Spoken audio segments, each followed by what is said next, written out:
Gather round, we got no gods to please. Saturday night, no sermons, just ease. Discussions flow like midnight breeze. No prophets here, just minds to tease. We talk big bangs and evolution. Question faith with our solution. Stars align in our confusion. Breaking free from old illusion. Join the fun, no need for trust. Dust to dust, we're stardust. No heaven high or hell to fear. Saturday night, we hold it dear.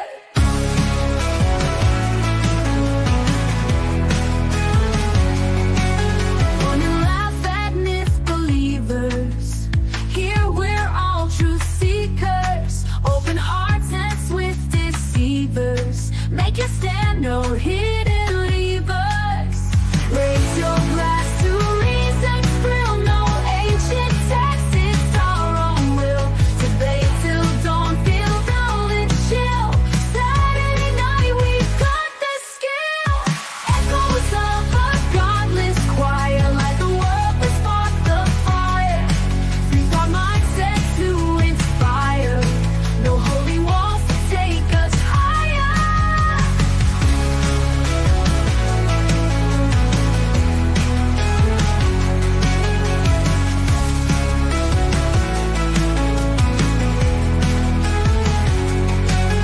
Fun, fun, no need for trust. Dust to dust, we're stardust. No heaven high or hell to fear. Saturday night, we hold it dear. Fun, fun, no need for trust. Dust to dust, we're stardust. No heaven high or hell to fear. Saturday night, we hold it dear.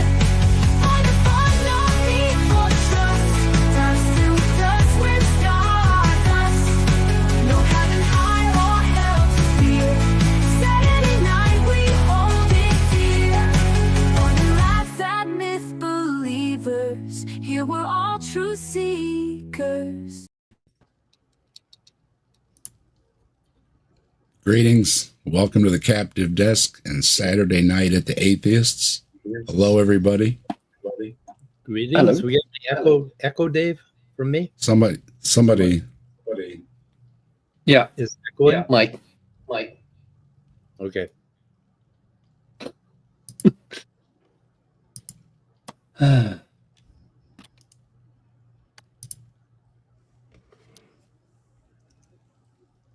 So, how is all you wonderful people? I was just sending. I'm Sending still a link. All right. Yeah, how's everybody doing? Everybody's threatening to drop. I'm ill. I'm just ill. Got a cold going around there, Simos. Yeah, for like a week or something. It's getting to me. And Hey, there you go. I'm here, and I'm ready to be an atheist. and we All had my some atheist presuppositions and duties. we had some sad news in the community. Brainless, you want to let everybody know? Yeah, last night we lost a wonderful person, a decent sized YouTuber and a really good friend of mine, Global Mom. She lost the battle with cancer. So yeah. Really sucks. So I need nice people. So I'm here to hang out with some nice people. Rest in peace, Mom. Rest in peace. We'll all miss you. Yeah. Sorry to hear that. Sorry to hear that, mate. Yeah, it sucks. But yeah. So Beyond yeah, that, I came here to get cheered up. So, and I've got the feeling that Doug is in a side chat for the same reason. Oh, not just side chat. Fuck's sake, he follows me around. Yeah, okay. Well, And just to reflect on, I've known Global Mom for many years, And after streams, we used to sit back and chat and get to know each other. And over the years, I am actually soul destroyed. I'm devastated at what's happened. She was always a fighter, but I'm sure she'd want us to laugh. Yeah, to have a giggle, because I'm so tearful and distraught at her loss. It's Yeah. But we'll have a laugh. I'm sure we will. I'm going to mute for a minute. We're gathering here tonight. But we're supposed to have James joining us. James. Hopefully he had a nap. James was mentioning something in a conversation, and I said, I've heard that often, that all you atheists do is talk about religion. So tonight, we're not going to talk about religion. No religion, no politics, nothing like that. So, Amen. So dog, shut up. So anything that anybody wants to discuss, it's open. I want to start things out with something interesting I saw in the news. I'll pop this up on here. I've heard a lot about going back to the moon with manned mission. Yeah. And with the art seems. Oh, get that up on here. There we go. Oh, there. Right, so China's also doing it. Yeah, it seems China is very close. Get this rolled up here. There we go. Look at that. It looks like they just tested their fairing coming off. That's what both the sides are there. You see on each side, right? So they tested that. So this is the capsule, obviously, in the middle. Right here. So yeah, this was their test here. And they're planning on going to the moon. Look at that tin can capsule on top. Oh, and a tin of beans. How do they fit 2 million Chinese people in that? I don't know. Very, very, very carefully. Yeah. And I'm trying to probably see. need to play some Tetris. Yeah.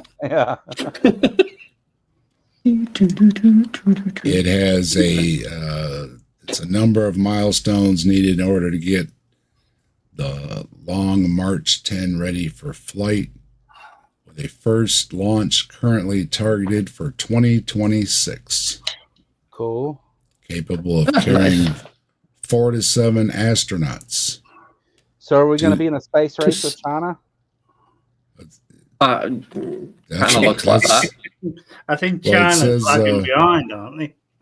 Well, it says they'll be able to go to their space station. Ooh. Because they also have their own space station up there too. Yeah, but see, if we could like make it a space race thing, that's what drove the original Apollo missions, right? It's because we were trying to beat Russia. So yeah, if they would do that, it would get public support, and that's really what NASA needs to get the funding and stuff through. That's a good idea. That's an awesome idea. Get Mega in a competition mind. Yeah. It says they tested their big rocket in June, and it's the March 10 builds on the Long March 5. So they've got everything coming together to go to the moon. Yeah. So the question is, who's going to be back on the moon first? We're supposed to go next year, so. Well, I own an acre of the moon, and if they trespass on my land, I'm going to sue the shit out of China. I don't know which acre it is, but I see tire tracks on there. When I get up there, I'm gonna fucking sue the shit. I'm gonna, yeah, that's me. Destruction of property. Yeah. I also own a star. Well, they were gifts, but fuck. Who can sell stars and acres to the moon? Only a brilliant entrepreneur, but only a dumbass could buy it, which was my ex-wife, unfortunately. But What was it? Your daughter? she was. Well, I've told my kids, never buy anything anyone offers you in space just because it sounds romantic. Yeah. Because you'll never get there. Well, you don't. I don't necessarily hear a lot about it unless you go looking. But not only did they do that, but China's also got some more space news going on. Well, I own it. I've got a certificate and everything framed. They're sending kids to the Chinese space station to make iPhones. I was thinking dog, moon farm, maybe, Dog. What? It isn't just that piece of paper that got framed. I know, because the ex-wife did as well. I think though, isn't it? You don't hear a lot, but China has a rover on Mars too. Yeah. Yeah. Yeah, they didn't tell us about that. I mean, they also have what's the faces flying through space and their own telescopes and everything. Our rover's better. It's got 6 guns. Yeah. And a spade. Nah, trowel.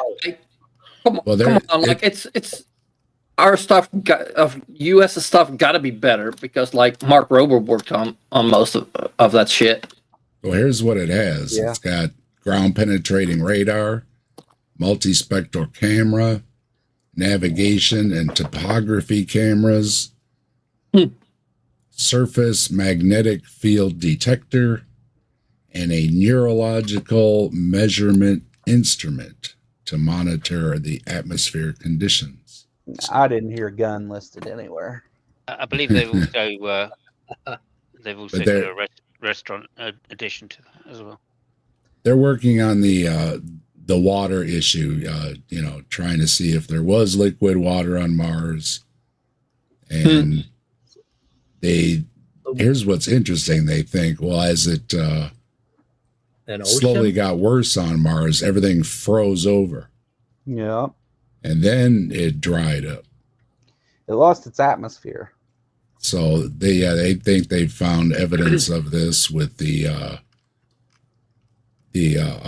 coastlines and everything. That's what's on these maps here. Mm-hmm. Not everybody agrees with it, though. Some thinks it could just be erosion, just mild wind erosion or whatever you want to call it. Aeolian. But it is interesting to bring up because you don't hear about it a lot. That China's out there too. They've got a rover on Mars too. Yeah, that's interesting.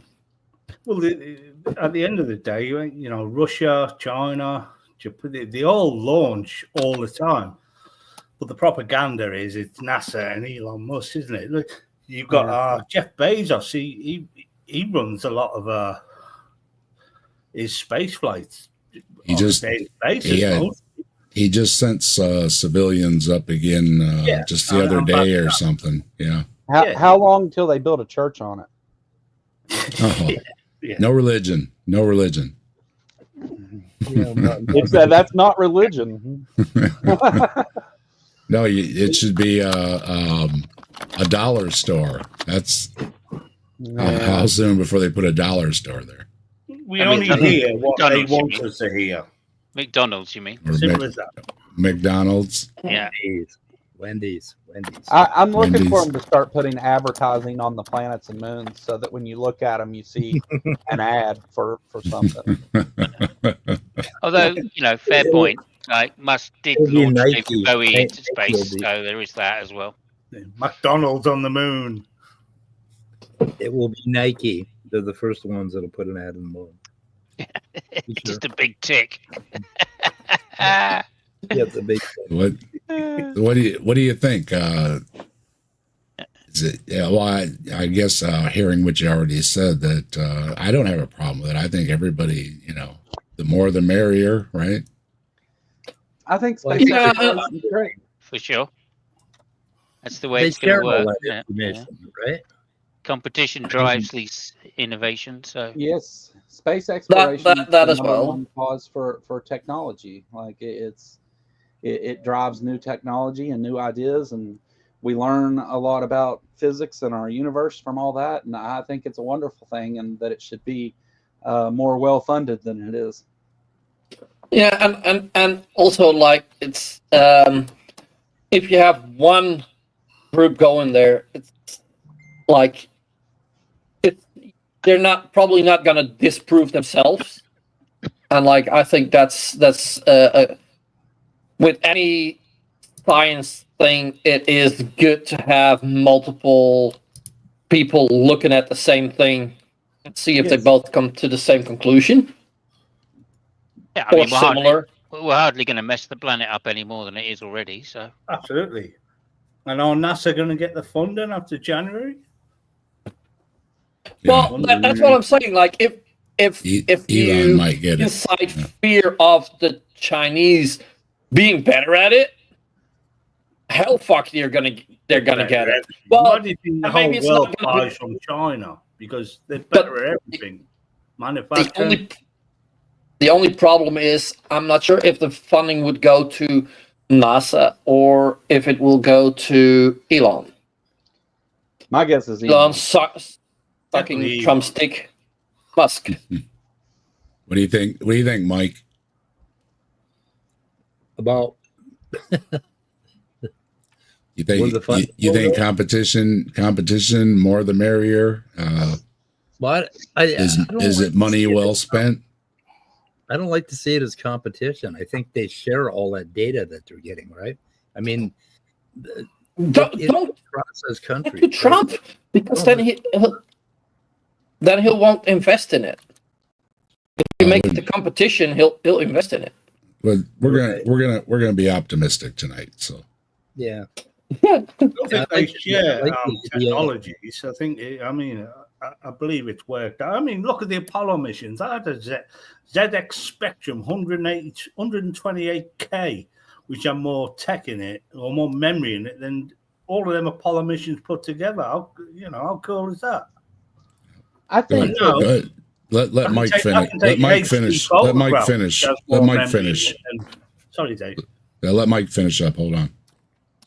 I mean, all of these companies share that data, and all of the scientists do. And the more countries that are doing this, the better. I mean, the entire Absolutely. world basically is doing this push for space, and I don't think it's ever gotten to the point where they've kept data from each other, even across, even with the Soviet Union. If that does become the case, we're all fucked. Well, I know the Soviet Union do share with NASA. I mean, it's not political with the space race because they have universal couplings. They'll send a rocket up, which can join with the International Space Station, and so can the Americans. And they have these universal things that these seals and whatnot, and hopefully space is the way forward and for a peaceful Earth. Yeah. Yeah, And- And I got Top Dog out there just mentioned. Yeah, Mike had Austin on earlier, and I see Austin's in the chat. And hello, everybody. Top Dog, Nerdy, Austin, Mice is here, Logan, Sam is here. Good to see everybody. Hi, guys. what's up, everybody? We've got Nanology. And I've got a little. And yeah, so Austin was we were sharing channels and whatnot, and Mike mentioned we were going to be over here. So I got a notification that Austin subscribed, and that hit 400 subscribers. So I've got 400 subscribers now. Nice. Really cool, really cool. And yeah, thanks, Austin, for rounding that number off for me. happy 400. Thanks, everybody. I got to the point on Twitter where I had more subscribers than the people I followed. I was well proud of that. And then Elon Musk bought it, and now I use Blue Sky. I see the messages everywhere. Yeah, I'm going to Blue Sky. You know. Yeah, I had a monetized channel on Twitter and shut it down, and Yeah. it went to Blue Blue Sky. Sky is no different. It's exactly the same. It is. It's got the same features and stuff, just less Nazis. Yeah, I subscribed over there to Austin too, so it's always good to share it around, and everybody goes sub over there to Austin too. I'll check it out. I'm currently quite a bit on Threads. There's a lot of nice people over there. Well, Yeah, as I told today, that Elon Musk thing, that Department of Government Economy, whatever it is, Efficiency. Efficiency. They say he'll be good at that because when he bought Twitter, he knocked off what was it, $31 billion off the price of it. So he'd be good at that, at knocking off money. Propaganda nightmare now at the moment, which is nothing. No one likes it anymore. I went on there today and I posted Laura Luna is she's going to be Secretary of State in charge of conspiracies against the government. Yeah, well, and I got a few. No, it's never read that. So you should do your research before you. Well, let's not talk about Trump. Yeah, let's talk about religion, aren't we? Let's talk about nice things. So let's stop talking about Trump. Well, here's one that we can have a laugh about because some of us, including Mike and I, had a few roundabouts with the Jim Bob, and he wanted to know where water came from. And I said something like, I don't know, comets or asteroids or something. And Mike said, no, it's mostly the opposite, or I don't know. So anyway, and he had a laugh, and you two can't agree. And it's like, oh, well, I was just off the top of my head, it was some kind of space rocks, right? So, but generally, they've kind of figured that, a bunch of space rocks hit the Earth with some ice on it, and that's where most of our water came from. Well, they've got another idea.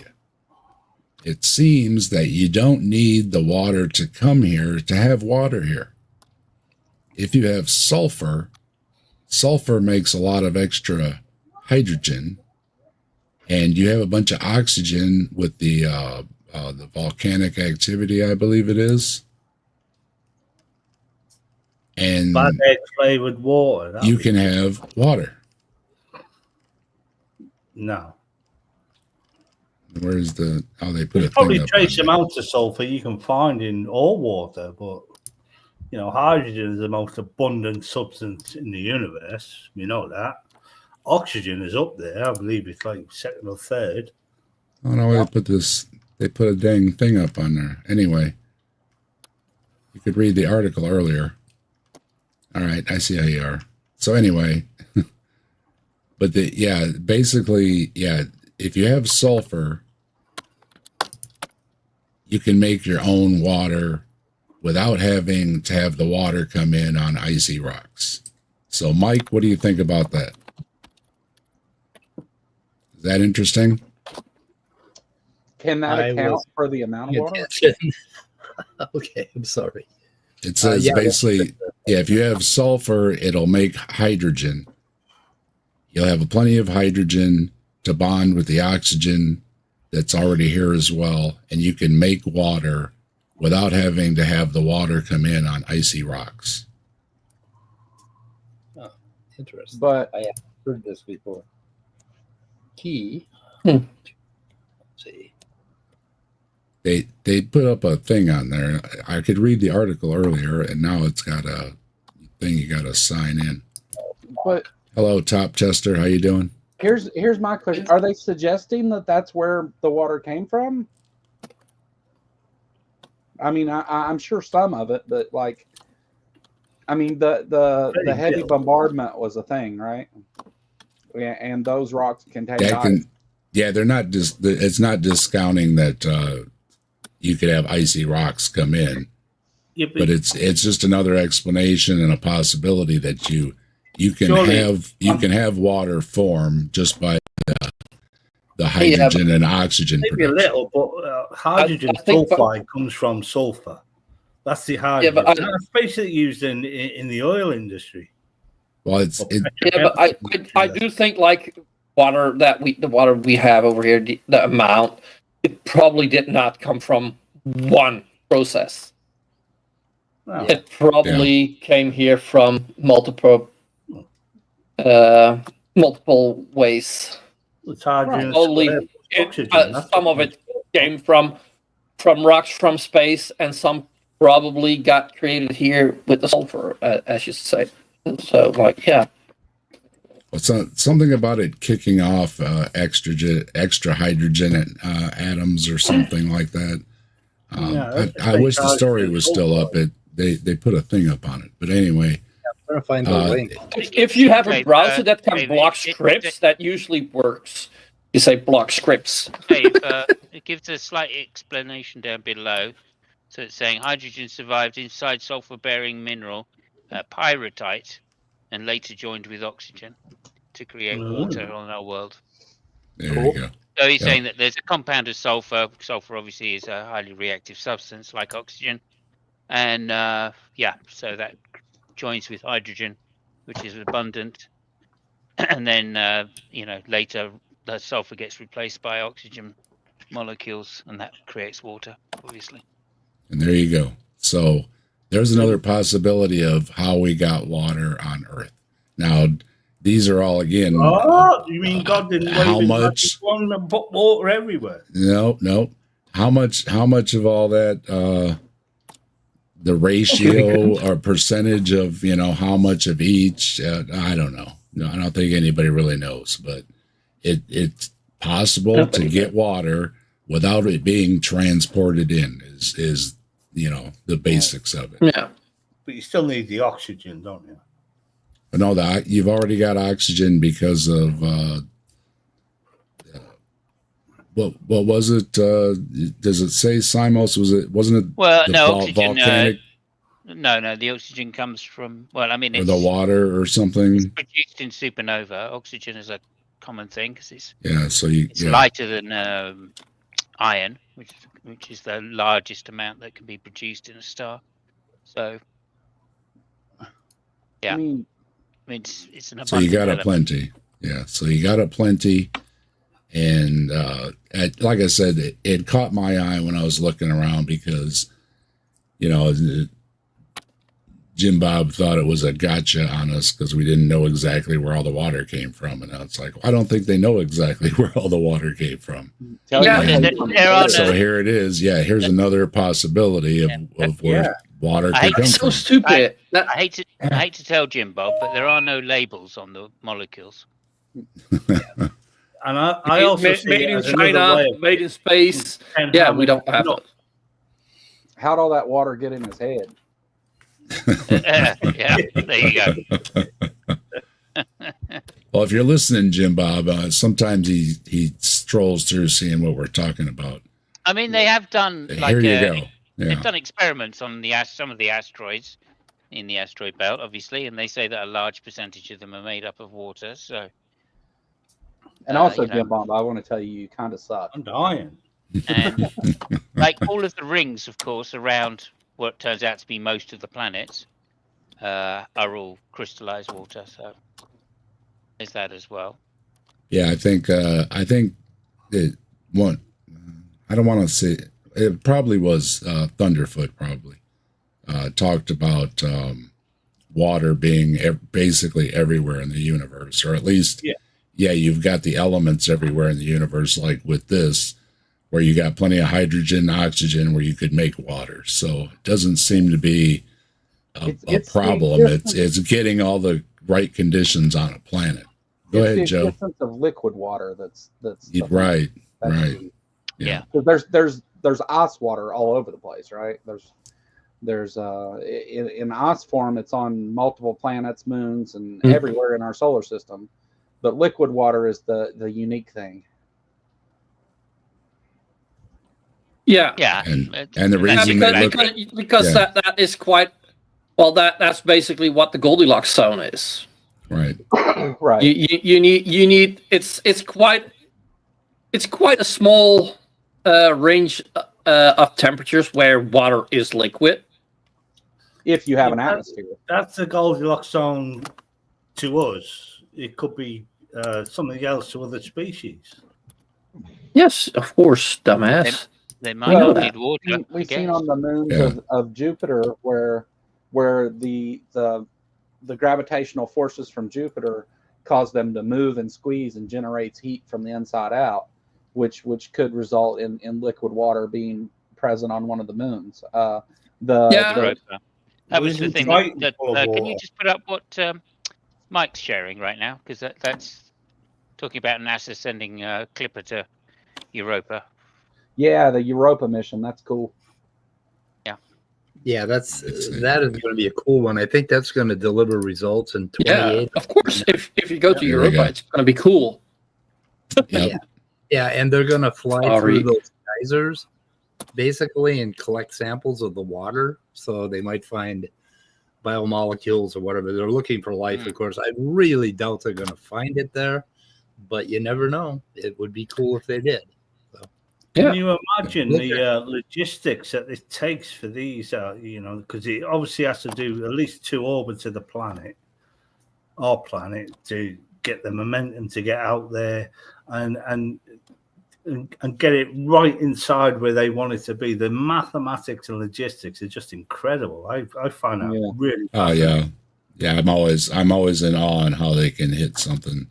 That landing on that comet or asteroid that they landed on. It's like, oh yes, that was fucking impressive. That's not a planet, that's a rock you're hitting, the DART mission. Yeah, amazing. Yeah. Like, how big was that rock? That was not that big. Nope. Like, so it's going to be April. Like, even compared to the spacecraft, it was not that big. It was big enough to have for them to be able to orbit it, which was all they needed. Yeah, they use spectro whatever cameras to detail it, and they found out basically it was a lot more fragile than they thought, because its landing systems and everything didn't work like they thought it was going to be. So they're not as well held together as they thought. Yeah, the other alternative is to just say is to not be amazed and say, I don't know how they do, but they do it. It is amazing. The other ignorant way is to say space is fake and Earth is flat. Well, of course it's flat. Jeez. That's not even debatable. That's not even level. Mountains show that. Yeah, I think space is flat myself. Yep. Space is flat. Take that down. That's a good one. Flat space. Well, I live in a flat. But yeah, the universe is kind of a disc, isn't it? Or it's all spread out like that. Oh, I've never measured it. Boo. You made me smaller, Dave. Boo. That's a big mic. I like it. I know. Hold on. Make me small. There we go. Sorry, I had to figure out how to do it. That's quite interesting. I read about the sulfur thing, and it's interesting, but like I say, because it came up before, so it caught my eye, and I was like, here's another possibility. That's where with this particular type of meteorite, hydrogen would be incorporated at high temperatures, so there'd be a lot of hydrogen available, and of course, there's a lot of silica So you have oxygen and silicon, and that would the hydrogen. I'm not sure what the chemical reaction would be, but you're going to get water there somewhere if you got hydrogen. Hydrogen burns and you get water. So I think they're saying if there's a lot of excess hydrogen in these molecules, then there's room for similar type molecule elements to bond and take some of the hydrogen off it, which is obviously oxygen and sulfur are in the same group. And of course, the reason they're always looking for molecules, it'd be very easy for the oxygen to take excess hydrogen molecules from sulfur. Yeah, and the reason we look for planets with liquid water, like Joe was saying, is because that's the parameter that we understand for life. So, Dog said, "Well, it could be anything else." Well, sure, but what we know about and what we can look for signatures of is the parameters. Pretty much here. That's what we're looking for. Yeah. Sure. There's a lot of other possibilities. Yeah, like life could be completely something like that we completely would not even be able to think of as life. Yeah, I don't like the only thing we can actually actively look for is something we know. Like, it's hard to look for something you don't know, right? Exactly. I don't believe in like the likes of silicon life and things like that. I can think of like bipedal humanoids that are different to it, but I think basically, all hell Bigfoot will have the similar. All hell Bigfoot. It'll be plant life, bacterial life, and animal life, and I think that is life throughout the universe. And we may differ in a lot of things, the way we look and things like that, but I believe our structure will basically be the same throughout the universe. It has to be. With silicon life is impossible. How do you? But there's no rule though that it has to be, like us, right? Where it has opposable thumbs and an advanced brain and everything. You could have a planet full of life that just never really needed to have humans messing it all up, right? Or even have consciousness within as a vertebrate in an animal. I mean, it could be right. It could be something which is what's the exoskeleton type? No, I don't call it that. What's they called? The crustaceans ones. Yeah, I'm looking for you, Mike. What's the name of the opposite of a vertebrate? But he's gone. At the end of the day, you're looking for invertebrate. Yeah. There you go. Thank you very much, Mike. Without you, where would we be? I've been reading stuff, so I've kind of been paying attention, but I heard vertebrate. Okay. So yeah, I figure I help you out there. Yeah. I mean, who's to say that they couldn't form somewhere else in the universe a conscious invertebrate species? Oh yeah. Yep. Who's to say in 10 million years' time we won't even have thumbs because we've got robots washing dishes now, and I have that little Rumba Hoover that runs about the house that hoovers up for me. Who says we have to pick anything up anymore? You don't know where we're heading. No, Doc. You still got to eat the food cubes. Even you still got to pick up the food cubes. So, of course, I guess a robot could feed you the food cubes. Yeah, why can't it be fed like a Doc, no. With a bunch of grapes. Without a thumb, you cannot wank. To be fair, I couldn't see a woman going out with a guy if he didn't have thumbs. Hey yo. But how do you wank without thumbs? There you go. Who says masturbation is going to be a thing in the future? Might be for you right now, Brain, because I know you masturbate a lot all day long. It's going to be something in my future. I know that. Probably in my future, yeah. That's another Frank Zappa reference here. We had zircon and crusted tweezers, and we had apply rotation with the thumb. Dynamo hum. Well, Great why use song. your own hand when you can use a robot hand or a prosthetic hand? Yeah, but usually kids don't have access to those robots, and kids will always wank. I'm talking about fucking millions of years from now. I'm saying that thumbs may not be a thing. It's just No. Yeah.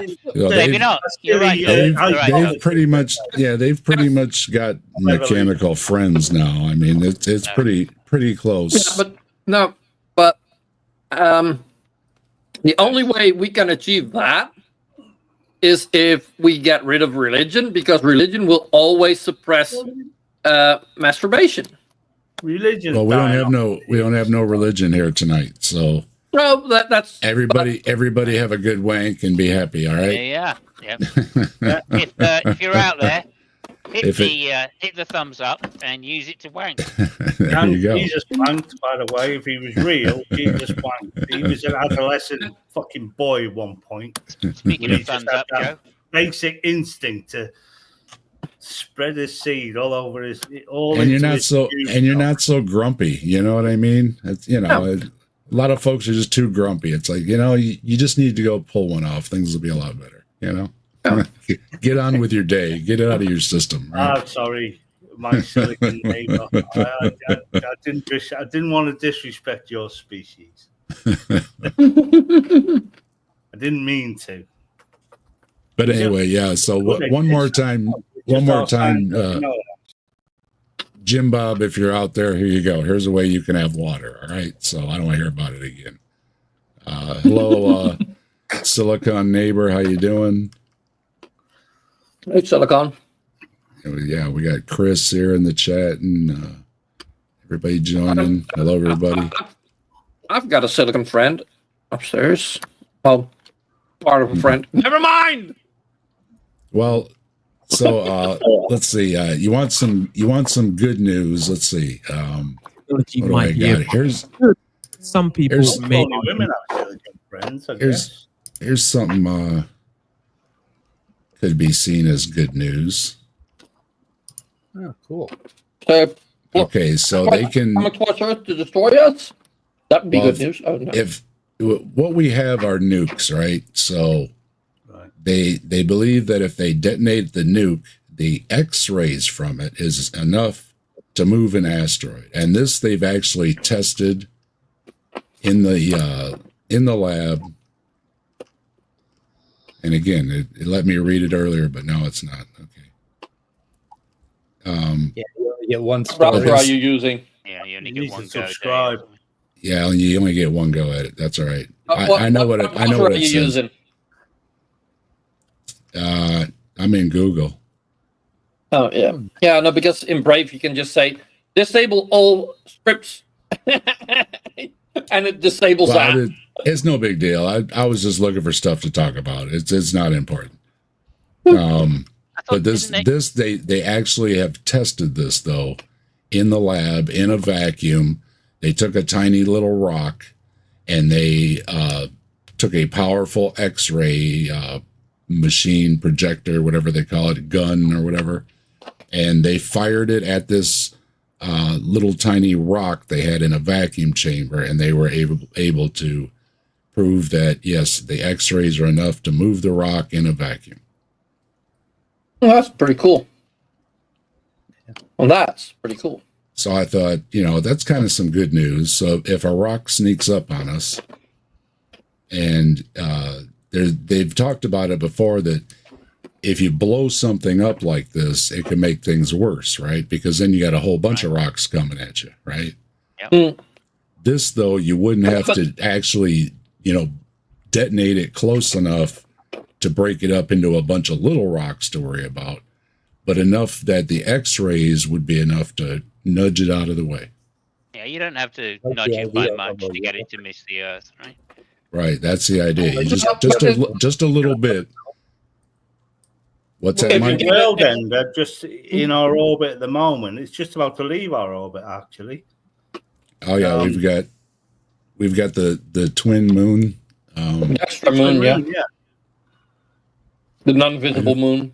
I don't know if I'd saved that one or not, but I was. So I was what you're looking saying, at that. Dave, you're saying yeah. that if there's an asteroid heading for Earth, Right. all that needs to happen is Trump and Putin to have a lover's spiff and fire nuclear weapons all over the planet, and then we're all safe. There you go. The asteroid will just bounce straight No, off. no. It gives it just enough of a nudge again, but without the idea of blasting it into possibly two pieces, and then you've got two rocks that are coming at you. So, or worse. Yeah, but if you blow it up in small enough pieces, they will burn up in the atmosphere. Yeah, but there's always that, that's always been the question of when this comes up, if you should blow it up or not. And here's a way that you can use the nuke without actually having to blow it up and still get the job done.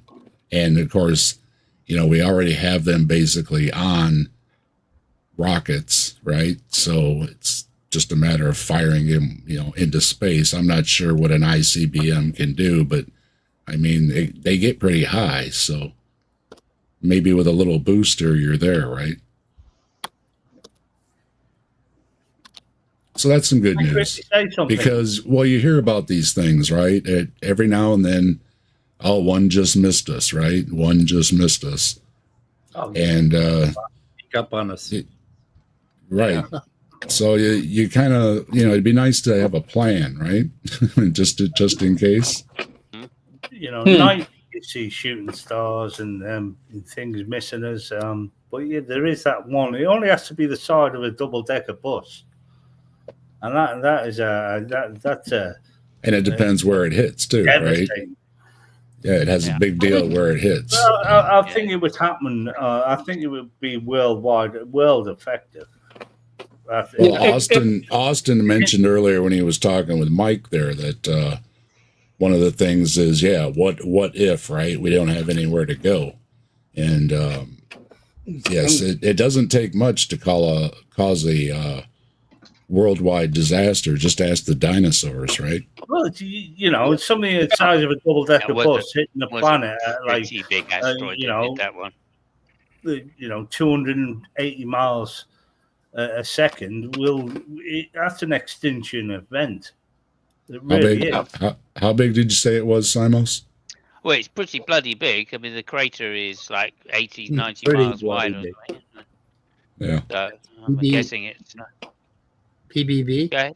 I think the speed it hits at and the angle it hits at, of course, is also important. Sorry, go ahead, Mike. The one that destroyed the dinosaurs was hit the Gulf of Mexico. You can see that. Your name's not Mike. Yeah. What do you got, Mike? Oh, one of these robots. This is China's new AI robots are way too advanced. Apparently, they have these critters who can crawl over any kind of terrain, and they're worried, of course, about the application of war. But I mean, look at these things; they look like they're alive. Just awesome. It's amazing. AI is starting to get really scary.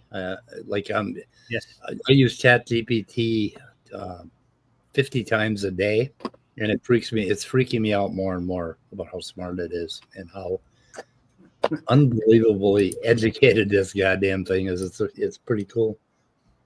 But anyway, China is any neighborhood asteroids. We've X-rayed you so much, you probably got cancer now. Oh, I shouldn't mention that. Oh, and Mike just made a video using the AI too, didn't you? Yeah. Can I quickly just say to Austin Sims, don't circumcise. That's a religious thing. That's about desensitizing, just to get the boys off sex. So they knew it's a thing that's going to happen anyway. It's instinctual to breathe. But look up a thing called mitzvah pa. It's a Jewish thing where these perverted rabbis suck the wound just after they circumcise these young children, these babies. They work for tips. And it's being banned now in New York because the rise in infant sexual that's too religious though. It's gone through the mind. Well, don't do it without a good medical reason. Yeah, that robot is sweet, and Elon was mentioned earlier. Elon's robots are still tethered with a remote control. Yeah, and And look at what they got going on there. Yeah, It's just a person in a suit that controls a robot. it is. Yeah, like a couple of feet away. Like, oh my god! And then like, look, I'm an AI robot. And then later, like, you see that? Like, oh my god! Yeah, I think like, I think China's going to beat him to the moon. So we'll see. And like, I don't get it. Like, with robotics, leave that to Boston Dynamics. Have you seen those fuckers, man?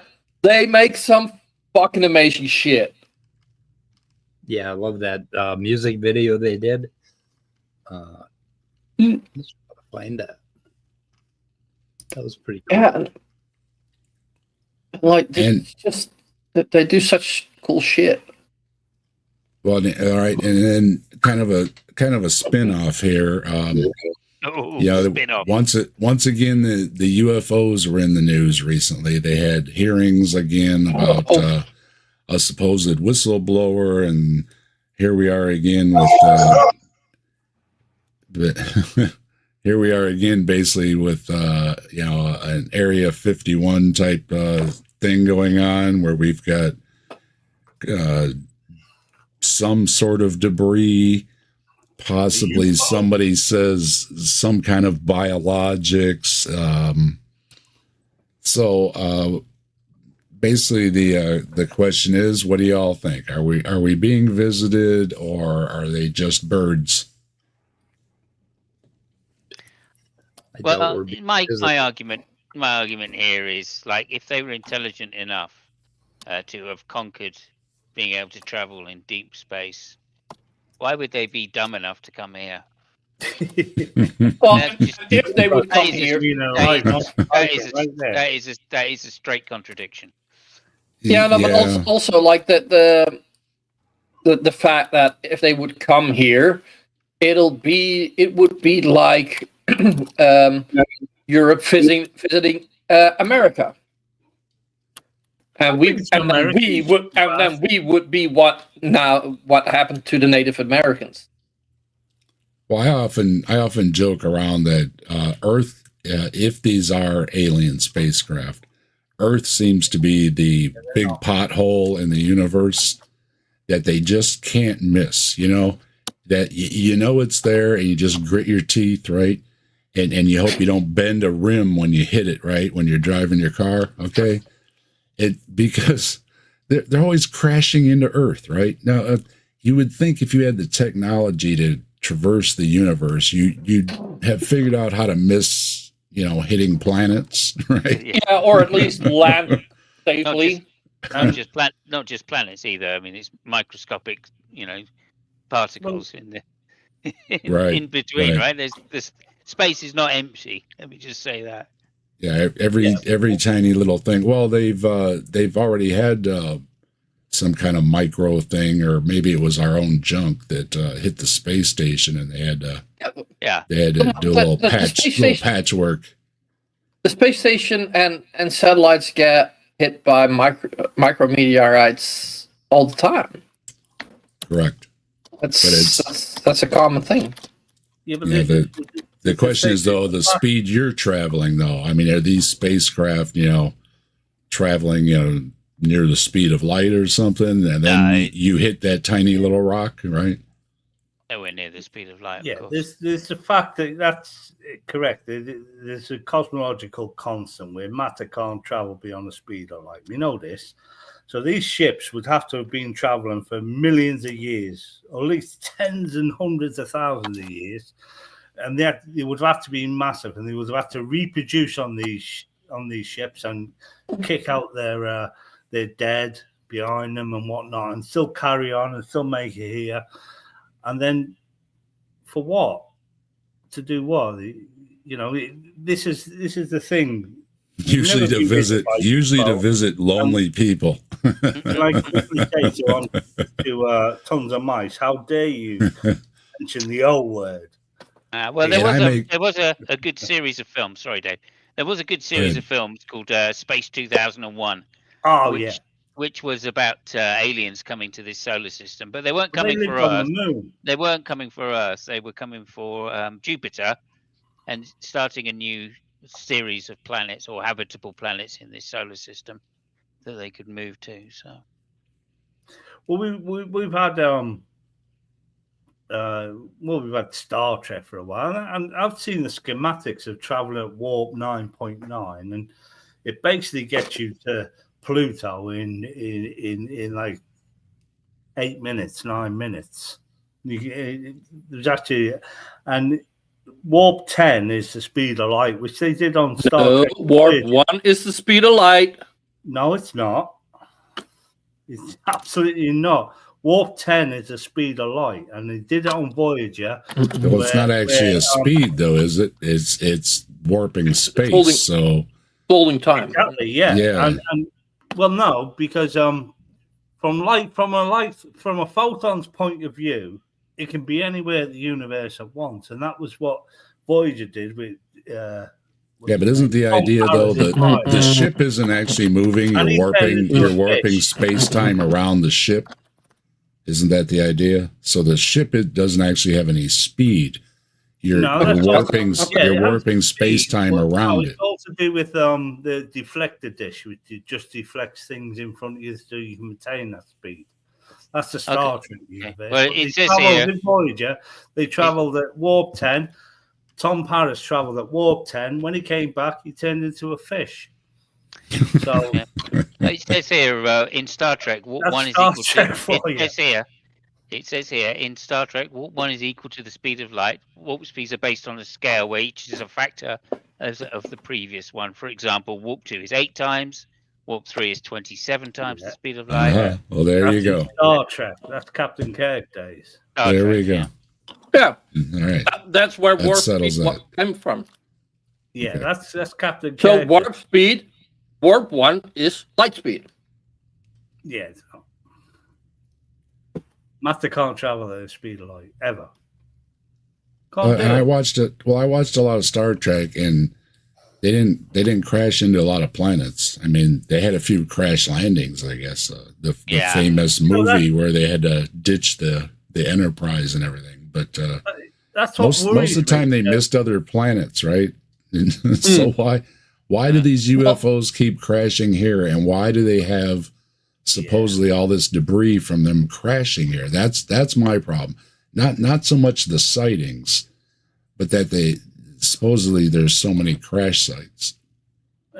The other thing that worries me about aliens when they land here is why do they only probe people's anuses?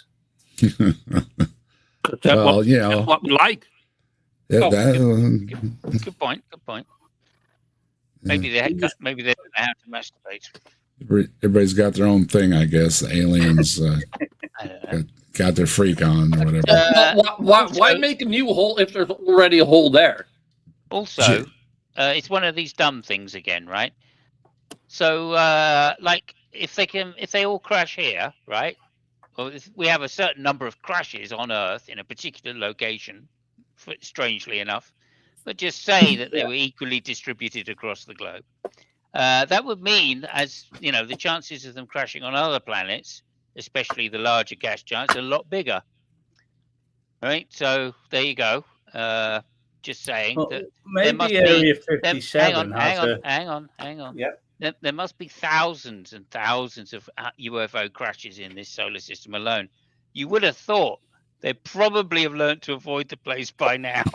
If every time they fly past, there's a high chance of them crashing. But they should have put up a sign by now, right? Well, that only counts if it's always the same species. Like if it's every time it's a different species from a different planet, well, they all have to learn. I always find it funny. Now I'm you know, of course I'm, you know, we're trying to have some fun here, right? It's funny to me that they're always crashing into the planet. But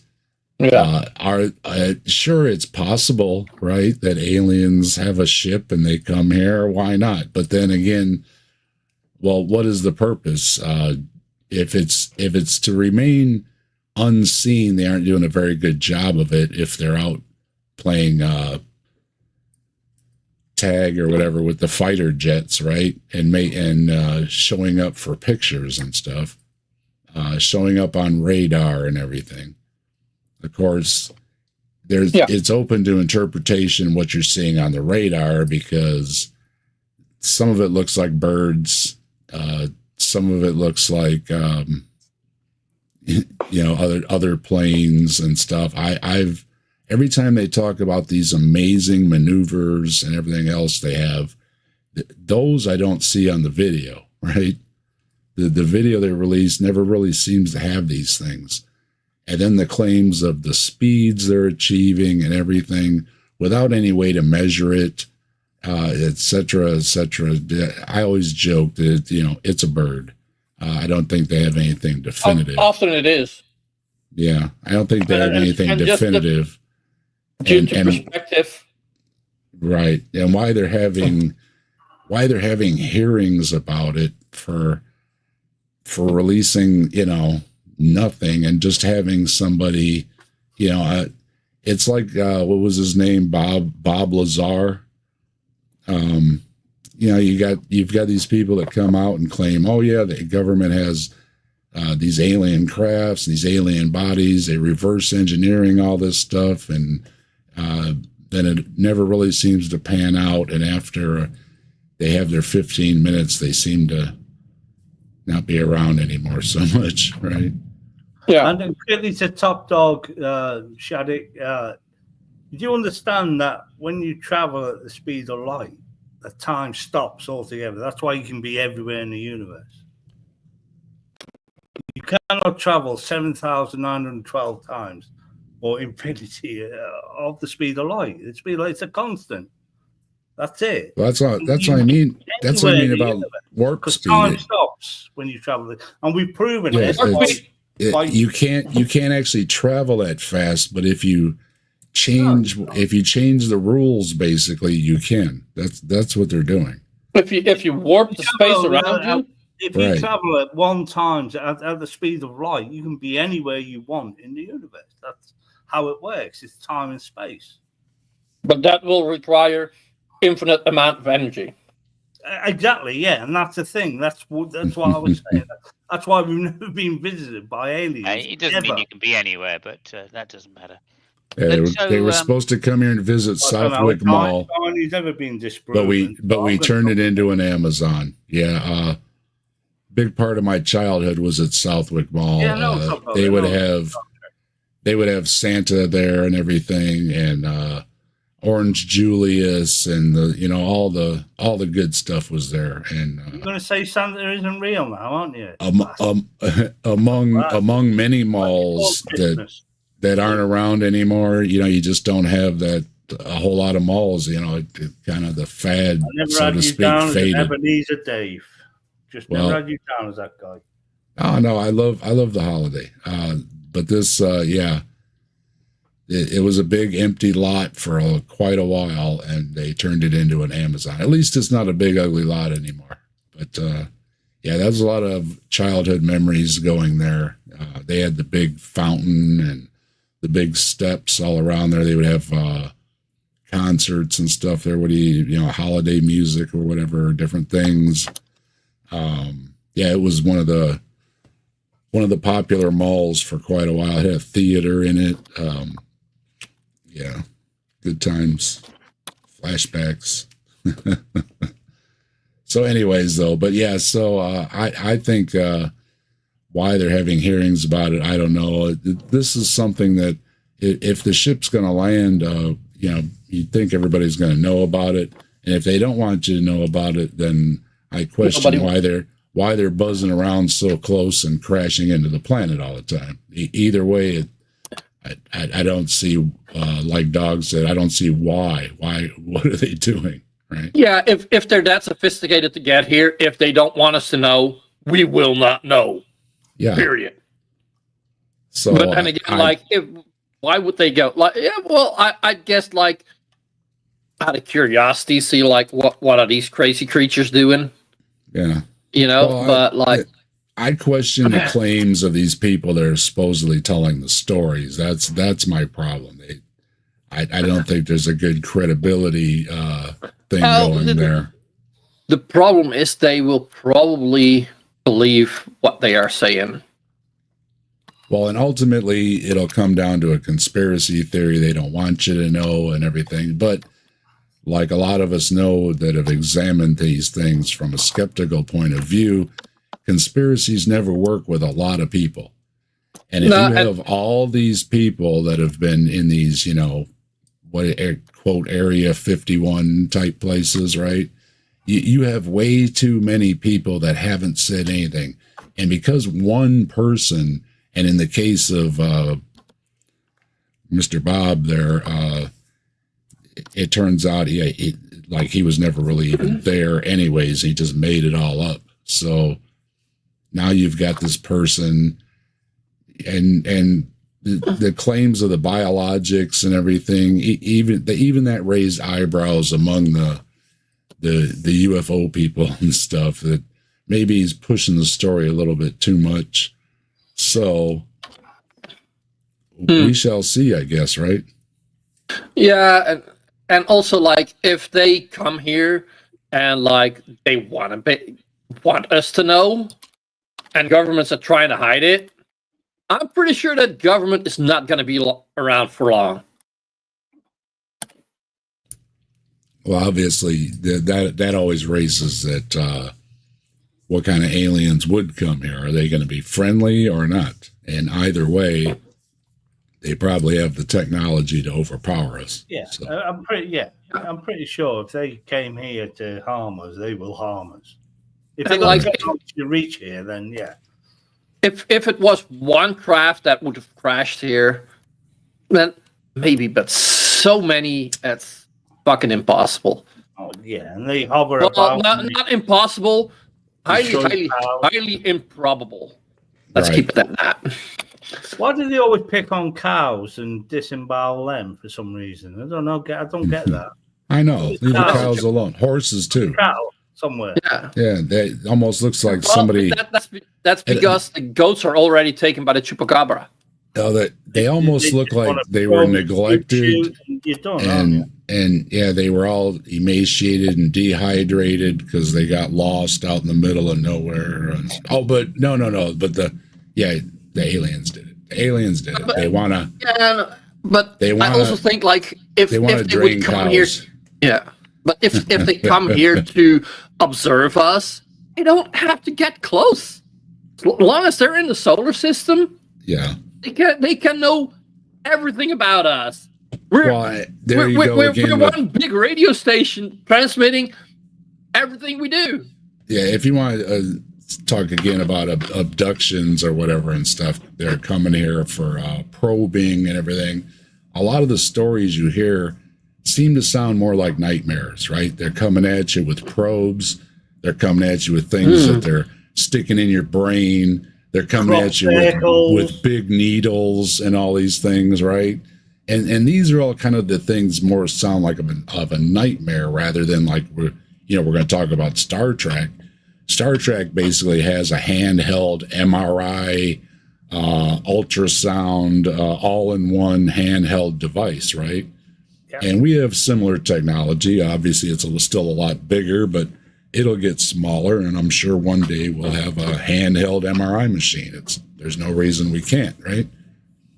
But Star Trek for some reason, again, the aliens have this advanced technology, and they don't seem to have like an MRI machine. You know what I mean? So the stories are always kind of questionable as to why this advanced species has to use a big old probe in your ear or anywhere else, right? And again, like if they're technologically advanced, which they are because they can get here, they can access the internet. They can find out that they don't need to probe you. They can go online and download the biology book, right? And know anything about any creature that we've examined. Good point. Yeah. See, I look at what we found is as Brandon said, the Goldilocks zone of planets that we've actually discovered. I think, what does Star Trek call them? M-class planets that can sustain human life, let's say. They may not have been at that, that luck where, well, I don't know, a pool of amino acids was struck by lightning, however life began, I don't know. But, we can, if we can get to them and populate them, just plant a piece of grass. I mean, that shit'll spread, or a weed even, that shit'll spread like crap. We know this, but it's getting there. That's the thing. We have not got that capability of getting there unless we build a massive, massive ship and put families and work out. We need to do generations of these people that are going to make that. Elon Musk has already said the people that land on Mars, he wants to put people on Mars, will probably all die, but they will set up for maybe a colony in the future. He's already said this, but he's already said the USA are going to fucking suffer hard through economic fucking disaster. Yeah, you're the fucking Doge. Well, they need to solve a lot of problems before they just go putting people on Mars. Elon doesn't like to think things all the way through. Shit. He's not PayPal at the right time. Well, when he thought he was going to take over the World Bank, the World Bank won. He's an idiot. But he made a lot of money out of that. And I know. Since then, he's just tired fucking. It's just sad how much money he has when he I don't know. I think he has a childlike mind and he doesn't think these all the way through. Like, I'm just going to throw some people on Mars. And it's like, we haven't even gotten back to the moon yet, and you want to go put people on Mars. That's a bit much. But ultimately, though, I do agree, we do need to go somewhere. We shouldn't all just be here, because if something does happen to humans here, even, some kind of germ gets loose, whatever, right? If it gets everybody here, we're gone. So ultimately, I do think it's a good idea to go elsewhere. However, don't get the expectations too high that it's going to be anytime soon, because all the complications with the radiation and gravity and everything, we have no idea. How to put people on another planet right now. I would like to say one great quote. The only great quote from Elon Musk was, "Mars needs warming up. And who better to warm up a planet than human beings?" And that was a great quote. Yeah, there is the terraforming idea, but that again, it's a massive amount of energy to even do it. And lichens, lichen, because there's oxygen in the it's low down in the Mars atmosphere. I mean, it's only a level, a tiny level, but oxygen's there, and lichens will cover the planet with lichens. That will create oxygen straight away. Well, not straight away. I mean, it'll take abundance of years, but the idea is sound, but it's achieving it. That's the main thing. I'm pretty sure we will at some point. Oh, I do too. It's a couple of months away as a trip, but lichens. We know there's oxygen on the. We've got drones up there that say there's. I don't know. Oxygen there. I don't know. I don't think I kept it, but there was an article. There is a evolved bacteria on the space station. Mm-hmm. That you don't find anywhere else. Yeah, it's evolved on the space station from all the time of us being on the space station. These bacteria have evolved, and you won't find this back. Of course, you're going to hear it's still a bacteria, but of course it's still a bacteria. But we are already changing things, and on the space station. So It's a big question of what now I know they try to do what do you call it, clean room and everything, right? Keep everything clean and everything. But there's got to be things that are sneaking through when we put the probes on Mars or anywhere else. And you also always have that question of what are these things going to do, right? Yeah. So there was actually a, again, I assume it's some kind of bacteria that has evolved in the last, whatever it is, 60 years, which has the ability to eat nylon. Yeah. Nylon's man-made, obviously, so just shows you another evolutionary habit, or a habit that evolution has, which is to adapt to its environment. And you put nylon into the world, and pretty soon there's something that's going to eat it.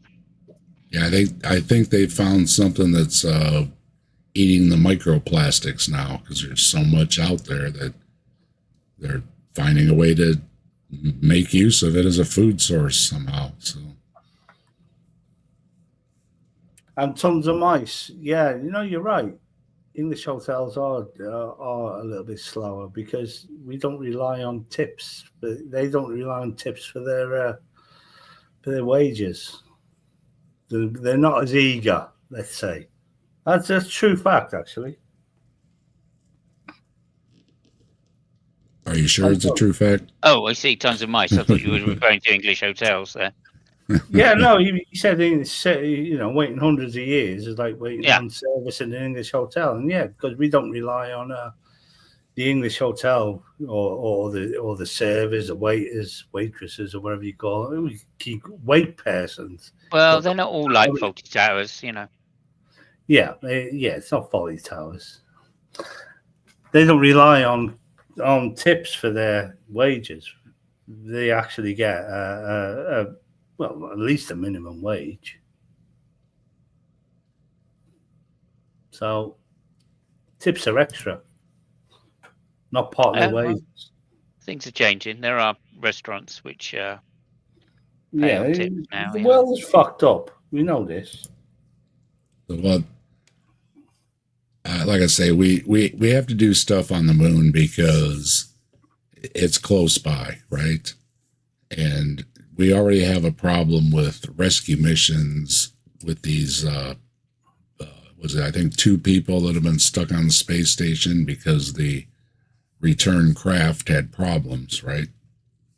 So, yeah, they had to stay up for an extra 6 months or something, yeah. Yep. So trying to go too far all at once is a bad idea because what is it right now? It's like a 6-month trip or something to get to Mars. That's a long. Yeah, about 6 months. Yeah, that's a long ways away to have a problem, right? Right? Yeah, but there's some people don't need to come back.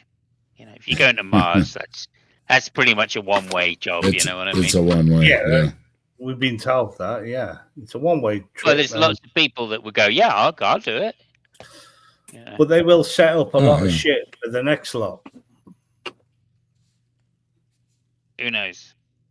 Well, that's just all pie in the sky. Of it. I mean, going to Mars is about as ridiculous as going to the moon. I'm afraid. Well, you'd have to have a point other than planting a flag because we can send probes. We can send better probes, and it's a lot cheaper. It's all the way around better. We're going to send in one of those AI machines or AI robots that Mike was showing, and you get that on Mars. You know what I mean? Well, Elon will put a Tesla truck on Mars so you can drive it around. No, you'll be protected. Bowie there, right? We know that. You'll be protected from the radiation by the unique angular design of his stainless steel vehicle. That's what it's ultimately for. Yeah, you guys do realize that the Cybertruck is the first Tesla that Elon actually had anything to do with designing. And other designs already existed. He bought the whole thing. Recalled within a month. Every car got recalled. Plus, Elon Again. actually has lost 50% of sales since he got involved with you know who. It's the been orange guy. it's been multiple times, and it's that thing has been I'm pretty sure he's not going to be the a huge richest man on the failure. planet for Anyway, look, I mean, And you know what? in the distant future. You know what one of the biggest flaws is in Elon's plan of going to the moon, to Mars? Starship can barely reach orbit when it's empty, completely empty. If it doesn't blow up. Yeah. But like they say, like, oh, then we refuel. How are you going to send a? You can't even get it up there when it's empty. Yeah, that's not Let alone fair. with That's extra not fuel fair. to refuel That's another. Bad exploding rockets and things like that. But I would have thought 40 years later we'd have got on top of that. Elon obviously hasn't, so I get that. But you know, shit. Yeah, happens. in the early development, everything, you know, obviously they had a lot of mishaps, but as they got better, the mishaps were few, not often. And like was already said, he hasn't invented anything. It's rocket technology. It's the same rockets everybody uses, right? So it should be, and my biggest problem is every time it has a failure, that's all tax dollars, right? Elon's not paying for that. Yeah. If it was his own money and they were all applauding every time one of those things had a failure, it'd be one thing. But yeah, he's not paying for that, right? You know, so I agree. maybe make sure it's a little better tweaked before you launch it and have the failure. Just maybe. But don't forget to see them boosters come back to Earth and land on that X. I know there's been a few that have fallen off the ship or wherever and blown up, but my God, how cool was that? That was it. I know it wasn't Elon's brain. Yeah, it's obviously it's neat. It's neat to see. Cool. It's neat to see, but again, it's NASA decided a long time ago when NASA, who they have done it too. In case people don't know, that's not new technology either. But they figured out that it just wasn't, you know, for the money, it just wasn't worth it. Yeah. Well, back that's why when NASA was doing it, there wasn't really the computing power to accurately do it. But the problem with it is not the fact that it exists or doesn't exist, is that there's no redundancy systems for that kind of landing. You can't have one. If it goes wrong, it just goes wrong. I mean, it's that tight. Yeah. So, you know, whereas the initial space program had redundancies on just about everything possible. Yeah, everything was So, lost. you know, there was no. Even on the shuttle program, well managed. You know, at least the shuttle landed. The risks were well managed, whereas with Elon's business, it's not well managed risks. It's more point and hope, you know. Yeah, I was after the last one, and he did get up to orbit, but again, the return thing ended up exploding when it came down. Yeah, and but I mean, when you see all this stuff going on, and you're talking about people, you know, oh, I'll go, and it's like, you really want to sit on top of that thing? I don't think that's ready to put anybody on top of. No. Oh yeah, no. Not yet, but like I can imagine, like some people, like, oh, if they have it ready in my lifetime, yeah, I'd go. Well, my only problem, like I said again, is that he doesn't have a problem wasting money, right? And you know, that's a lot of money there that could be going for, you know, other space programs going on that he's just blowing up. But I'm all for the other programs. I know sometimes people make fun of Bezos and everything for doing his civilian stuff and everything. However, I do think ultimately there is a net benefit to it, because maybe they'll figure out how to do something a little bit better, right? Whatever it might be, and that adds to the technology and everything. I don't think it's a bad thing. I think you hit the nail on the head when you talk about it being government funded, and I think that's why the publicity side of it for Elon is more important than the technology side, right? Like, after the first ship blew up, He could have just scaled back the whole project and gone, right, let's try it with, 2, 3 boosters, 4 boosters, 5 boosters, 6 boosters. And he could have just built it up until they started exploding and then worked out why and then carried on. That would have been a far, far cheaper way if sending whatever it is, 32 boosters every single time, right? Just to have it happen time and time again. Well, it happened 5 times in a row. Yeah, but Yep. I don't think That's Elon does that because he was nuts. doing like That's- one a day, wasn't he? That was isn't doing a testing the launch a technology day. at all. That's not testing the technology. Well, he's so full of crap. My problem is that I don't trust anything he says anymore. So Well, that's what I mean about the Yeah. publicity, Dave. He's Right. got a vested interest I to get make the, political. yeah, make that's what I'm it- really worried about is how far behind is he really? On Yeah, when that's a we- good question. it looks like the Chinese are going to be sitting up there waving back at Elon. We're waiting. Where you at? Right?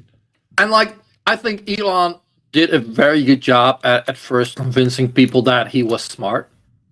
Yeah, he's not smart. Yeah, He got lucky by selling PayPal, which made him billions. Sure, but he's I smart mean- enough, but, Yeah, he's got some kind of thing going because, time after time, people have invested in things that haven't come to fruition. And yeah, ultimately, he deals with a lot of people that have a lot of money. But you're going to want to return someday, or, people are going to start, calling up saying, hey, where's my, prepaid car, truck, they've already semi, done it, haven't they? the self-driving cabs that people already purchased, right? These things Yeah. don't exist. And, Yeah. you kind of get in a precarious position when, all these people have given you money and you haven't given them anything in return for their money. Yeah, Not counting ultimately too. He only put up half the money to get Twitter. He had investors put up the other half. And, I think they might want a return on their investment too. You know what I mean? So, I think that, and ultimately, he doesn't really have cash. All this stuff is all on paper and everything. And Yeah, but it seems that the Elon Musk- world could crash down real quick around him if all these people started asking for their money. But I we'll said see. to Elon Musk on Twitter, I mean, it had nothing. Well, I don't mean to go political, but I said, and Brian has pointed out, it's probably just a robot that liked this strip, liked it. And I said, you have to be hiding something. The only reason you're getting so involved with Donald Trump is because you're looking for a pardon. You can't become the richest man in the world without fucking ripping people off and being a cunt. Oh,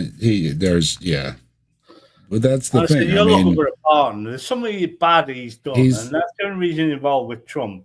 everything he does that makes him such the hero, whether it's with the rockets or with it's the Starlink or everything else, there's always a way that he's making out like a bandit on it. So Dumb fuck.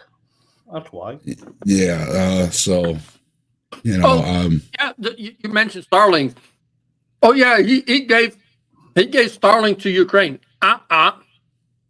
no, He sent that to Ukraine, and you Americans are paying for it.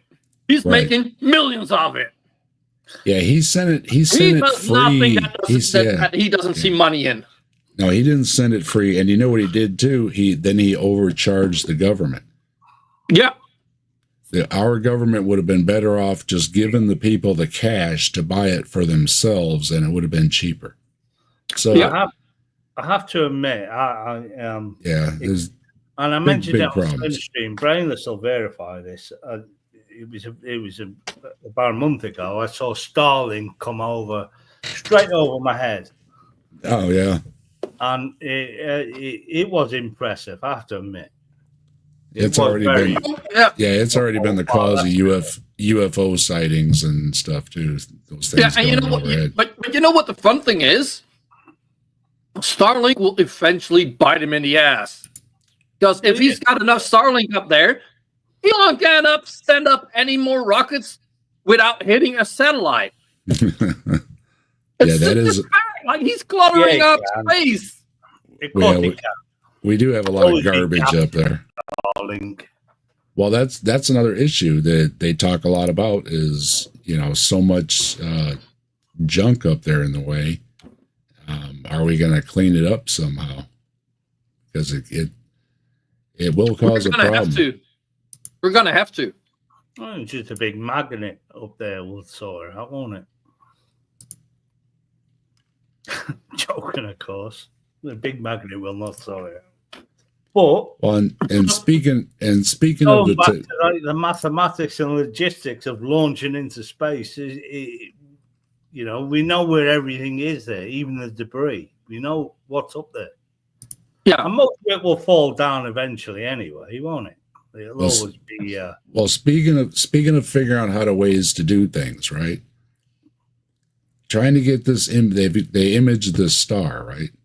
Now the problem was they would need a really big telescope to image this star. It's one of the nearest stars out there. And we don't have a telescope that big. So what they did was they used a whole bunch of telescopes and they combined it all together. And that is how they imaged of this first star beyond our galaxy. This is Yeah. I've heard about that. WOH G64. It's a giant star that is probably dying. It's 1,500 times the size of our sun, and it's 160,000 light years away from Earth. So yeah, they would have needed a 100 meters across telescope. So instead, they combined from 4 1.8 meter telescopes to piece together the image. And they imaged a star. So there you go. Yeah, Finding a way to do it with the technology you have. Yeah, but isn't that what flares say? The Earth, you can't see a boat underneath. But no, and the satellites that take pictures, they use them as and fair enough. NASA, they join them together and make the Earth in that sort of way, with using the satellites. Flares just say, they're ultimately take a picture of it. They're ultimately saying here it's kind of a good thing they snapped a picture because it's probably going to fade out, and you might not be able to get another shot as it gets fainter and fainter. So. Well, it's like here in the UK at the moment. It's cloudy at the moment. Well, it's snowing a bit actually, but I always look in the night sky at the moment is Orion's belt. I always look at that. I always look to the left and I see that little orangey red star, and I know that is Betelgeuse. I mean, to me, that is just mind blowing. That I can see that star. It may have exploded by now, but I've not seen it yet. I don't know. That's what's neat about this. It's exactly how far away it is, and the technologies. Often that's another question that gets raised is, we don't have pictures of stuff. Well, it's really hard to take a picture of a star. Even harder to take a picture of a planet around a star. Exactly. But from where we were to now, well, here you go. They've actually took a picture of a star. So, it's another one of these things, right? The technology will get better and better. And yeah, this is a great idea where if you don't have a large enough telescope using an array like they often do with the, the radio telescopes and stuff, they use an array of them. And it combined it all together, right? Well, that's kind of what they're doing here. And it's pretty neat that they were able to do that and get this picture. Yeah, pretty cool. That is a nice picture. Well, this is So it's probably It's showing the sun, probably the not the corona, and all that. Probably enhanced, yeah. The But this radiation. is an artist rendition. I'll go. Right. Well, you got to remember that's some of the criticisms. A lot of these things when they get it is not always as a picture, right? Sometimes they get it in different wavelengths and different ways of the the telescopes, everything, and then they make a picture out of it. It looks like a kitty But- cat or a dog in the middle of it. Hmm. The eyes, you got the nose. Yeah, I But mean, ultimately, though, it's worth this- mentioning. Yeah, Sorry, go this ahead, here, this here though is the actual image. That's a starfighter from Star Wars. Hey, Commander. Hey, Commander. Hello, Commander. How you doing? Starfighter from Star Wars. Just about. Oh, It to does. explode. It does look like, yeah. Worth mentioning, of course, that there was an ongoing program for probably, I think they went on for about 15 years or something, taking shots or using telescopes from all over the globe together in order to identify the black hole You at the talking center of about our Sir galaxy. Patrick Moore? Oh my God! The Sky at Oh. Night. What did you say? Oh, Sky at Night. Sir Patrick Moore. What about him? Well, he used to take all these pictures. I don't show think all so. these No. pictures on the Sky at Night. Oh, right. That was a show on BBC. Sir Patrick Moore. Yes, I'm aware. I watched it several times. I don't get a lot of BBC. Anyway, I don't know what I was saying, but it was something to do with I black like hole at some the BBC center of our never mind. galaxy. Hold on. Go ahead, Simos. Yeah, it was to do with the black hole at the center of our galaxy. It was rumored that, or it was believed by theory that there were always black holes at the center of galaxies. And so somebody decided to point a series of telescopes. They got time from all across the globe. And as the Earth spun round, they would take data from the center and then reconstruct it, of course, in the same way that they always do, but basically taking a stereo view of the thing from both sides of the Earth. So effectively making the lens of the Earth, the lens of the telescope, the size of the Earth, which is how they get such fine resolution at distance. And then, of course, they then plotted the stars around the black hole, because you can't see the black hole, but they plotted the stars of the orbit of the stars around, or the movement of the stars around what they thought to be the black hole, and showed that they measured the mass of these stars, of course, and then showed that it must be something as large as a black hole with at least, I think it was 400 to 600 times the mass of the sun. Yeah, quite astonishing the technology they used. Incredible. And that was just Yeah. literally, taking two giant size telescopes on either side of the planet, taking a picture of the same thing, and then through mathematics, you can construct a telescope which effectively has a 12,000 meter dish, And Yeah. that's That why is amazing. Yeah, that's why it's- Albert Einstein always doubted his maths, because of these flaws, which he actually called black holes. He said they're just black holes in my maths, and he couldn't work them out. And he spent the rest of his life trying to figure them out. Stephen Hawking, of course, figured out that they do exist. They are there, so proved Einstein right. But I mean, it's just an incredible theory. If you think that this thing can eat everything, including light and time, that is a devastating phenomenon. Well, Black Earthers believe there's one just off the coast of our planet somewhere. They believe all kind of nonsense. But somebody mentioned earlier that the extra little asteroid that's been following our moon, and yeah, I did come across this. It's called 2024 PT5.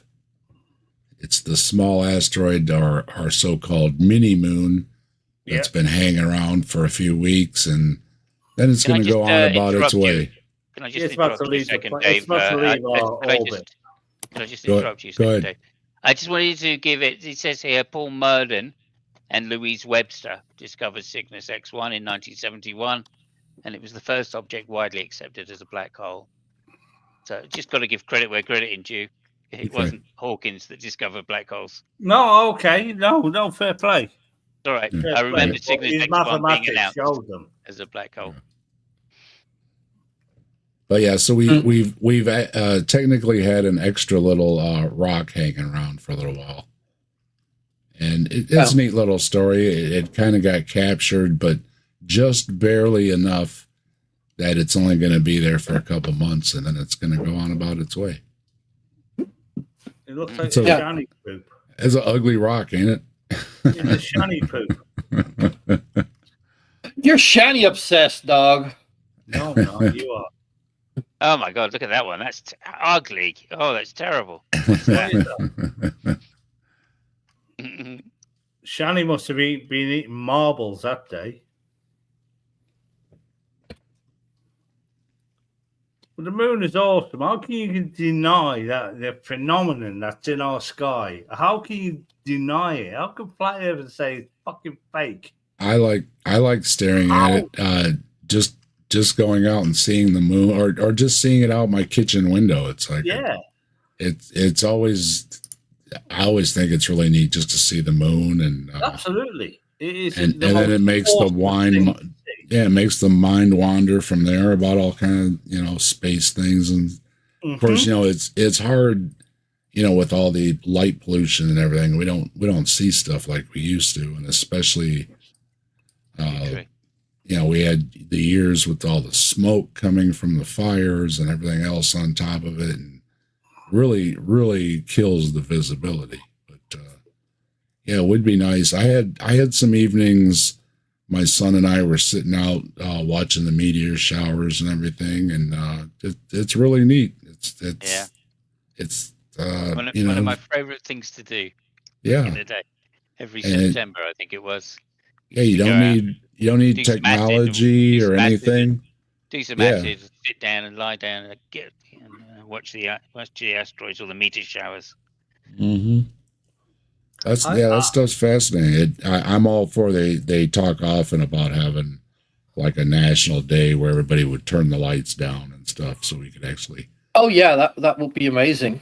See the stars. not a national, interfucking national. Yeah.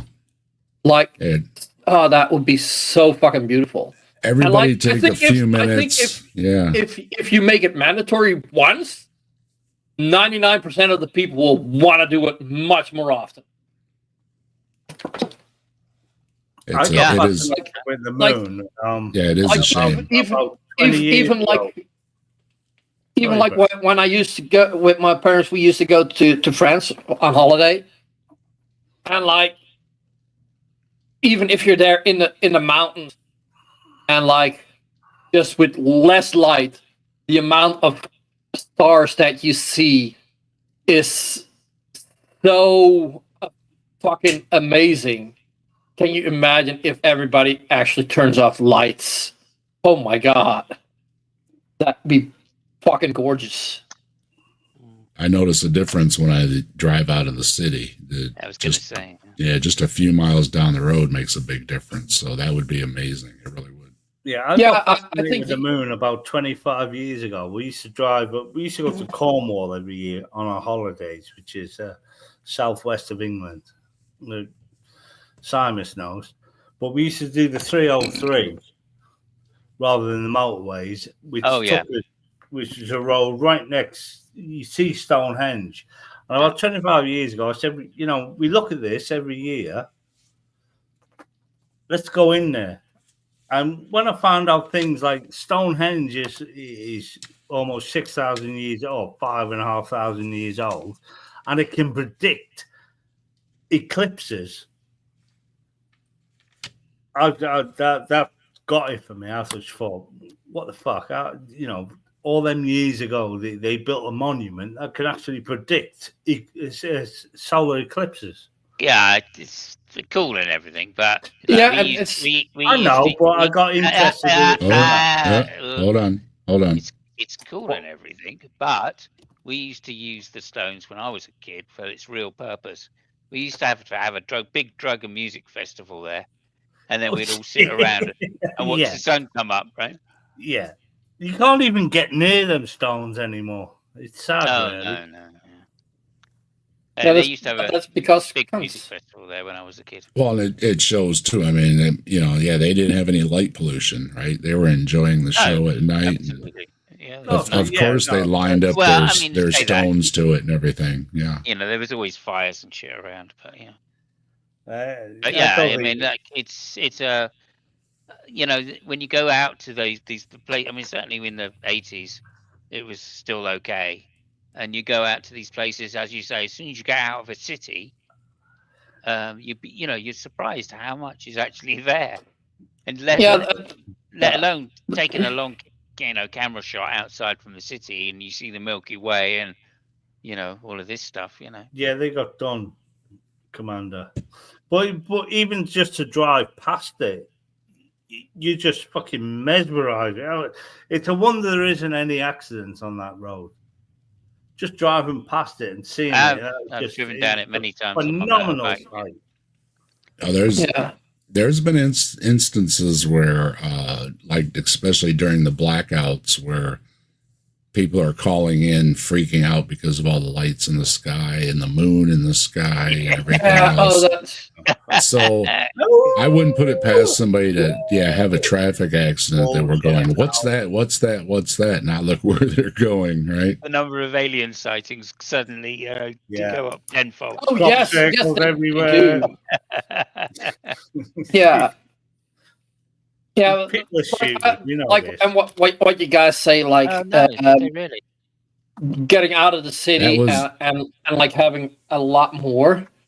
That was the American Stonehenge thing, I think, is what was. Oh. No, you're thinking. no. It's the red paint people again that also did. Yeah. Okay. Fighting for something good in a bad way. Yeah, they blowed up the rocks over here. Wow, really? The Georgia Stones, I think they called them. Okay. Yeah, somebody threw a package in there, and they ended up I'm gonna having get to such religious though. take it down. It's a shame. I'm guessing Well, it was private property. they That's the don't want thing. to see like thousands-year-old rocks and things. Well, because this the world is only ultimately was 6,000 years old. Invented Well, this- by a magic man in the space. yeah. No, this in the but this sky, here they wasn't. just blow 'em up. This here was private property though. Those Georgia Stone things. So that was private property. It was, you know, they paid for it and everything and stuff, and so yeah, just damaging someone's property is what it's doing. So Well, and even if not it cool. wasn't someone's Not cool property, at all. and like I get what they're fighting for with the red paint and stuff like that. Like I get that, but like Yeah. if we stop caring about the things in history and not preserving that, then what chance do we have in making the world better? Well, history books are about to disappear in America, and if you want to disappear history, put a nuclear bomb in the Grand Canyon. There's billions of year history in there. No, that's how you get rid of hurricanes. Well, I'm sure that's how you bring hurricanes, but well, but hurricanes do of 10,000 degree heat. but do remember. Do remember? Yeah, it's from a sea and from a river and from whatnot, and whatever the Grand Canyon became is water running through rock, which shows billions of years of. That's why that's why it's a world wonder, isn't it? The Grand Canyon, it has become a world wonder now. Yeah, but My favorite is Chevy Chase in the movie Vacation, where she says, "Don't you want to see the Grand Canyon?" He turns around, he looks at it, and nods his head, and he says, "Okay, let's go." No, but like the thing also is was my best like, when he had that rant against his boss. I want to kick him in the ass. Great movie. we don't do climate change. That's something that we are not capable of. But we do control hurricanes. Well, yeah. That's one of the one of the I didn't save all the articles I was looking at. One of the ones though they're talking about is for trapping carbon is to bury the wood, because the problem with wood trapping carbon is it breaks down or somebody burns it or something and the carbon gets right back out, right? Yeah. But if you bury it, it can stay in there for a good long time from them examining some really old wood that they found somewhere in the Arctic or somewhere. So they're thinking, trees is a temporary way of capturing carbon. Right, but the ultimate, we're putting out way too much. But if we could reduce it and use some of these things to help along the way to absorb it back in, ultimately though, everybody, I just heard it recently. Why don't we just plant more trees? We can't plant enough trees. I've seen the numbers before. People figured it out. Even if we planted trees, and like again, the trees don't last forever. And if the tree falls over again, breaks down, somebody burns it, whatever, you're not getting anywhere. And it takes a long time for trees to grow. Some people argue for hemp and other things that grow faster and would absorb it. But again, you have to do something with it to keep it around once it's absorbed it. Yeah. Well, me and Brainless, we were backstage and we were talking about what the weather's going to be tomorrow here in England and Holland, or my part of England. It's going to be 15 degrees here tomorrow and 16 degrees here where it was. But in the week, it was -2. Yeah, I don't believe we had. Well, at night we had below zero, below freezing. I'm talking about we used real temperature stuff, by the way. Yeah, I'm talking. Oh, you say Britain has fucking false temperature stuff. I was going to ask, what's the? I was talking about the day, and it was -2 here on Friday when I went to the shop. I put a woolly hat on and everything. What have you noticed? What have you noticed with your climate over there? It's wrong. We don't have the regular seasons anymore.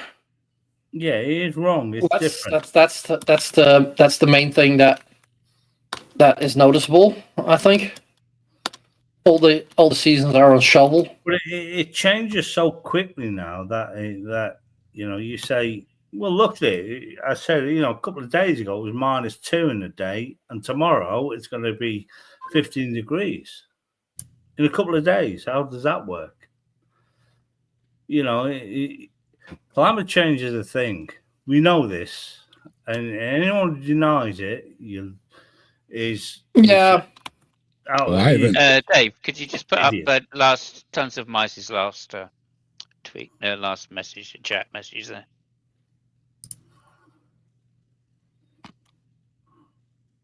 Yeah, but America's so fast. I think spoken like a true Englishman. Absolutely. Well, yeah. As far as normally we would have snow on the ground most of the winter, and you had to shovel snow. You had to push your car out of the snow. We get snow, right? I'm in the northern part of the United States, and we get snow, and we'd get lake effect snowstorms too. You might have seen on the news Buffalo, New York, and a lot of those New England states. Oh, yes. They get those huge storms, right? Well, they're on the other end of the lake, right? But every once in a while, that stuff kicks back, Yeah. And I seriously, I don't think we've got the snow shovels out for the last couple of years. I mean, not even in the UK. The most we've done. There'll be a white Christmas. That'll be snow. Yeah. Oh no, we haven't had a white Christmas in a long time. We had somebody around Slim Streams that's from Buffalo, New York, and like last year they showed pictures and it was like, holy fuck.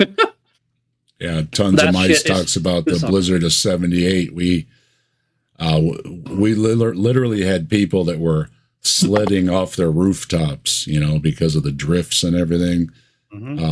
Everything was shut down for like 2 weeks. It was amazing. But beyond that, though, yeah, we should have snow, and we also don't have the Great Lakes and stuff like they used to. When I was a kid, my father and the guys at work would go out ice fishing, and you could literally drive right out on the lake with your vehicle, and just hop out and go fishing, right? And no, I can't remember the last time it was frozen. Anybody could do anything like that. And I have friends in Florida, and they were talking about how last summer they weren't getting rain. Now it's kind of tropical area, right? It gets rain. They should be getting rain.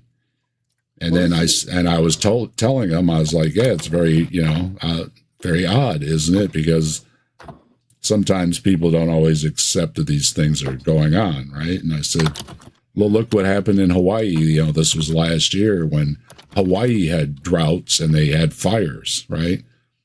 Again, drought conditions in a tropical area that should be getting rain is obviously a change in weather patterns. So there's a big issue with people, and ultimately, like I said, it doesn't matter where you are on it. It's only going to cost more the longer we wait to do anything about it.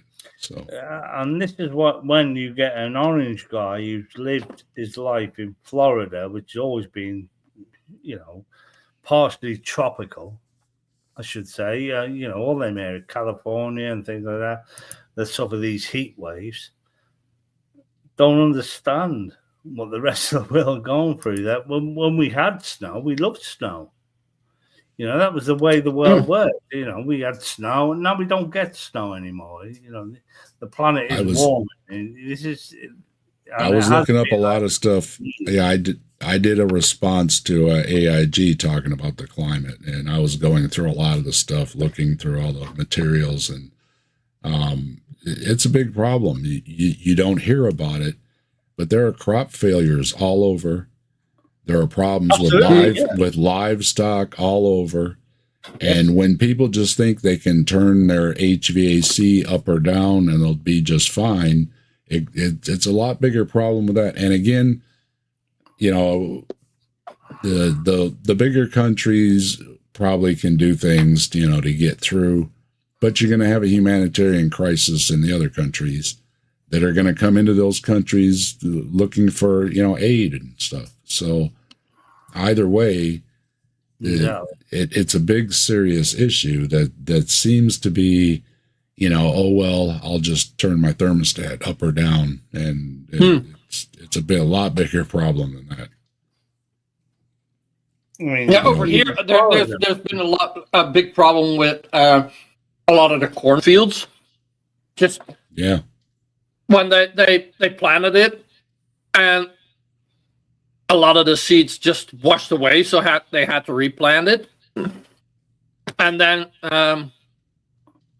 because of too much water, a lot of it just got destroyed.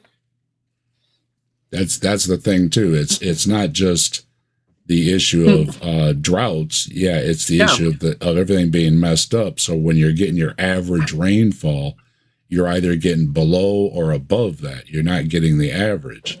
So it goes both ways. It's either too dry or too wet, and both are very bad for the crops. Yeah. So climate change deniers are basically on a level now of flat earthers. Yeah, I mean, I would say, in jest, they're looking at the thermometer and they can't read it. I mean, what are you going to do? There's most were even conceding just to pass the buck that, we can't prove it's man-made. Well, then they did that too. So, and part of it is natural. That is true. Part of it, but we're speeding it up so much that nature does not have time to adapt. Yeah, in a very short time span. compared to, you can see the fluctuations naturally, but they don't happen this fast. Yeah. And the reason why they probably deny it is like, then they're looking at scientific papers, and scientific papers obviously use Celsius, but they don't understand it. Well, and that's one of the things that always I bring up, and what I get upset about when they're wasting money, giving it to somebody that's the richest man in the world that can afford to blow up his own rockets, is the issue of, we have a lot of green energy technology, but we have the storage problems. And it would be another area where I would rather see the money go to get improved storage for, really, that's one of the big problems, whether it be for at home or in a car or anything else, is the storage. So we need money poured into a new battery, is all I can say.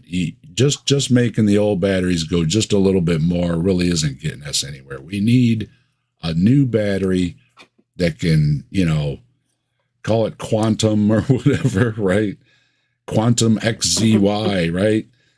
Give it a cool name. And so, everybody can have one in their home or in their car, right? Go ahead. Well, there is a way that we can go green right now. But everybody's been scared to death by big oil. That's nuclear. Nuclear is the safest, cleanest way of producing power. Well, remember, it's actually safest. A coal power plant produces more radioactive material into the air than a power plant, because a nuclear plant does none of that. It all stays inside, and storage is no longer a problem. Apart from nuclear fusion, which is the world is working on now, or tiny nuclear fusion, which run as whatever. But battery technology is basically now it's the carbon based of the battery, which is quite pliable. But they're working on working out the nucleotides or changing graphene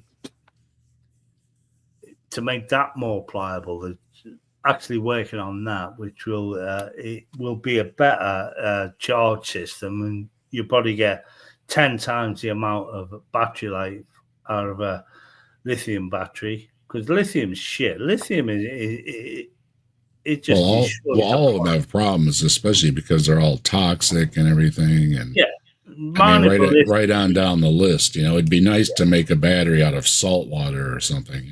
Yeah, it's brine, and it's the same as fracking. Not only is fracking just as bad as lithium mining, it also causes earthquakes because it's so violent on the planet. Or so violent that it has to be in between stone and rocks. Imagine the power that needs. Just beyond home and everything. Let's say vehicles and everything's got a battery in it, and we need a better battery. But one of the car people, I don't know, or Toshiba or one of them Japanese plants are working on this graphene and lithium battery that will make a battery last 1 million times longer, or not 1 million, I'm just exaggerating, but make a lot longer, a lot quicker to charge, which will be less energy and less energy wasted. I think the world are trying to make things better, but I have this thing in my mind that they may be too late. If you understand, I try to be optimistic. Well, the only problem with nuclear, though, when you're always going to have a problem with people don't want it in their backyards. So the education would have to be put out there that it's not the same as a boom or nothing like that. I'm not saying like build bunkers, people, And with- waterproof bunkers. I'm Yeah, just well, saying, with I think recently it might with be- Fukushima and everything being all in the news and stuff, it's just How many you're people going to got have a killed by hard time getting it Fukushima? approved. How many people got killed by Fukushima? Well, I'm talking about people that aren't too bright. Yeah. No, but how many people got killed by Fukushima? Breakfast, Yeah. religionists. Mostly No, just but how some of the many people that work there. They got. Do you know how yeah. many people got killed by the Fukushima meltdown? As far as I know, just the people that got sick from working there. No, none. The only people killed in that event were killed by the tsunami. Yeah. But I'm just saying though, trying to get one built somewhere. Chernobyl and things like that. Them sort of Yeah, areas. communities are that's been one of the issues is communities don't want them and they don't understand that it's better to have than all these other things. And I'm all for it, but yeah, Chernobyl had no one's lived in that area for over 100 years. I think with But all the money we we know spend on stuff. We know exactly why that happened. Exactly. Yeah. And it was human fucking error. What? Not even error. It was fucking arrogance. Well, That would never I'm happen pretty sure again. they knew that radiation travels in a straight line. That's why a guy can go in there and just a boiler suit and change a light bulb that points straight into there because it travels in a straight line. It makes three-eyed fish. No, but Now also, it does, yeah. Now it does. Now it melted down. Yeah, it makes three-eyed fish, three-eyed people, even three-armed people, four-armed people, two-headed people. I mean, a lot of moles. can you imagine? Not moles as in How moles useful as it would be. little fuckers that dig up your garden. No. Moles as in moles on your body. We call them. 3 arms. Oh, that would be amazing. But like, you could just be gaming while wanking off. That'd be fucking amazing.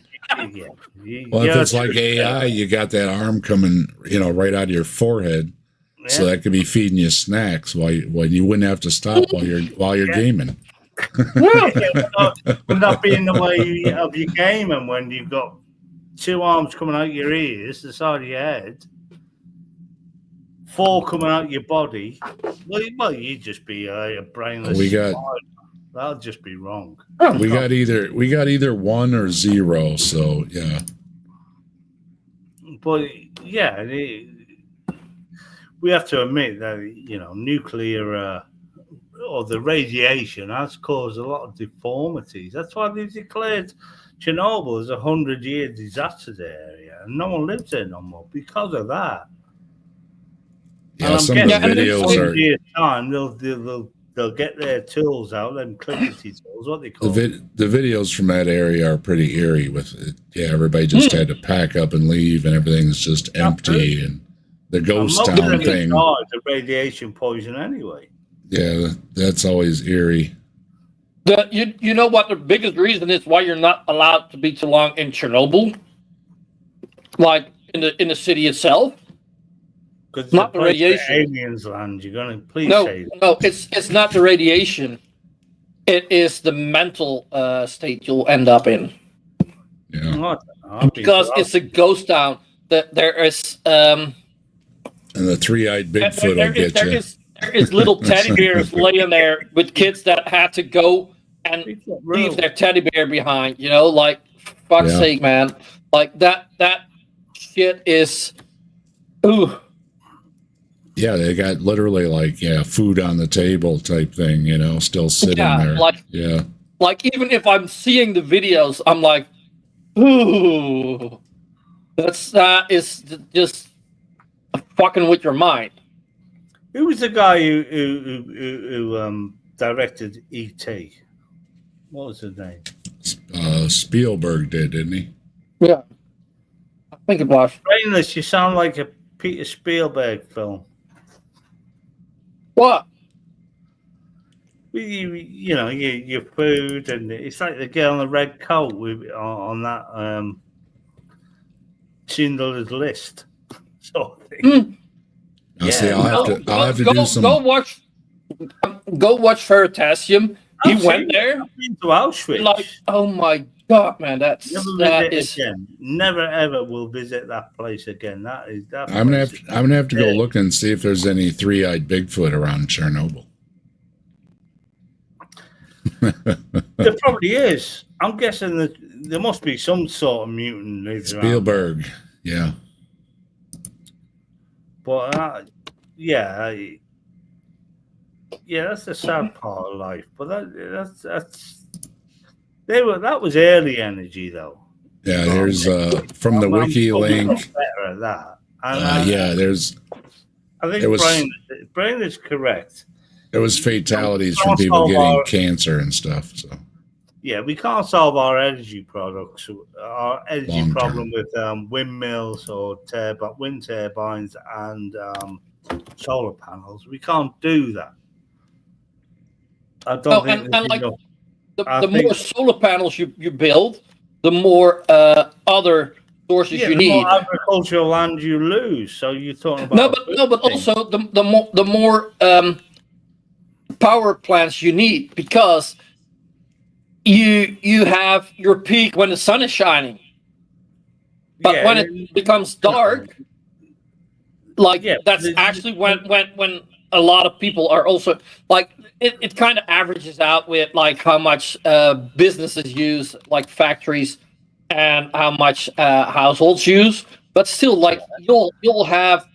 Yeah, but the wind still blows. The wind still blows, and turbines will still spin. So Well, the issue is we've reaped all the benefits of reaping everything from the earth, and absolutely now we've gotten to that point where we've realized, okay, well we have to give a little back. You can't keep taking from the planet, right? Yeah, you have to give a little back. It's only fair, right? I mean, it's only fair.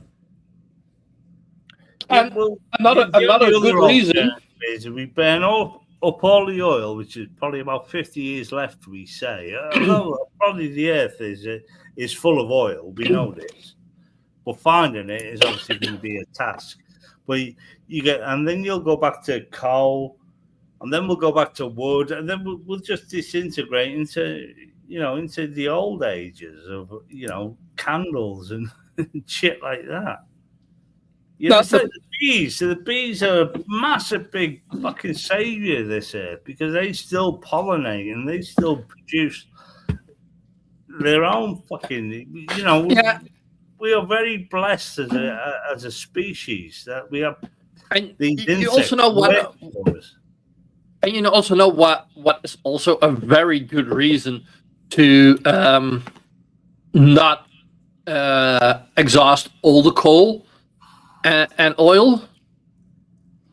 If there is gonna be like a almost extinction event, like with like the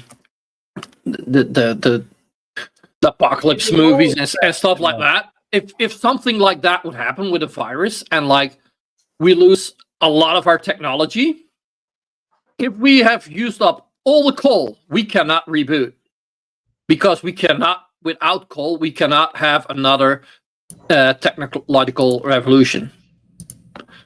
We cannot restart our society without coal.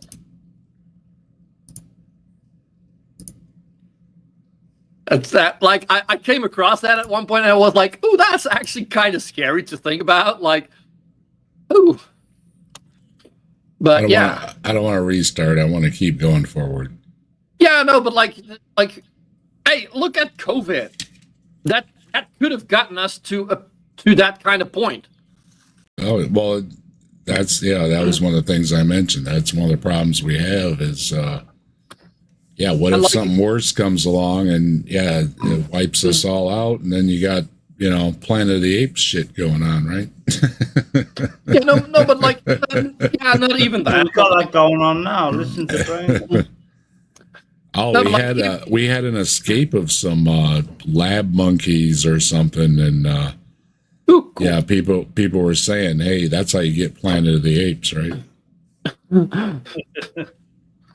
Yeah, but like, yeah, it's that's also like a thing I think is worthy of considering.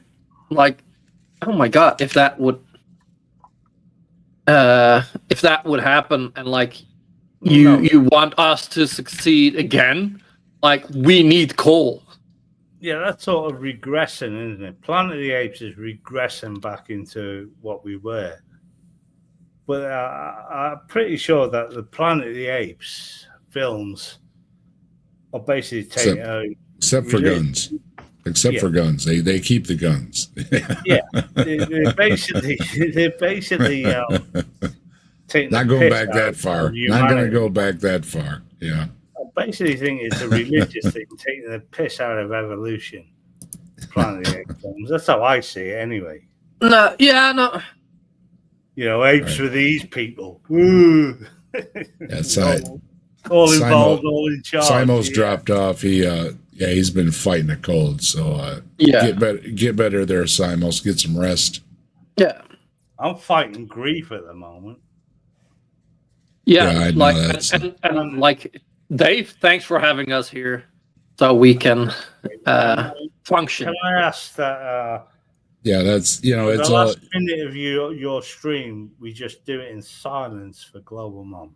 Just a minute of silence. Yeah, we can do that right now. How about let's? I'm pretty sure this will be president, and this is like the first time this ever been done on stream, unless side chat want to say different. But let me have a minute silence for Global Mom.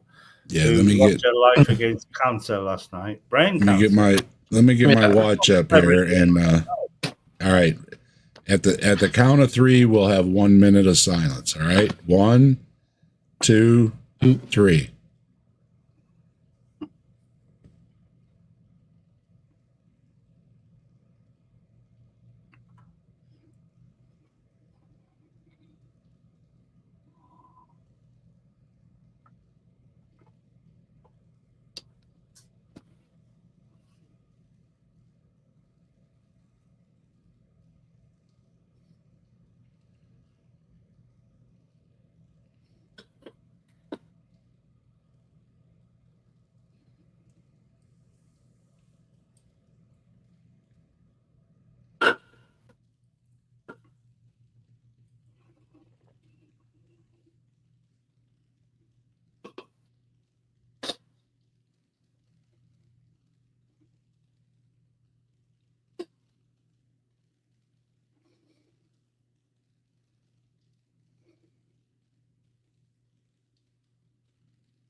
All right, respect, Mom.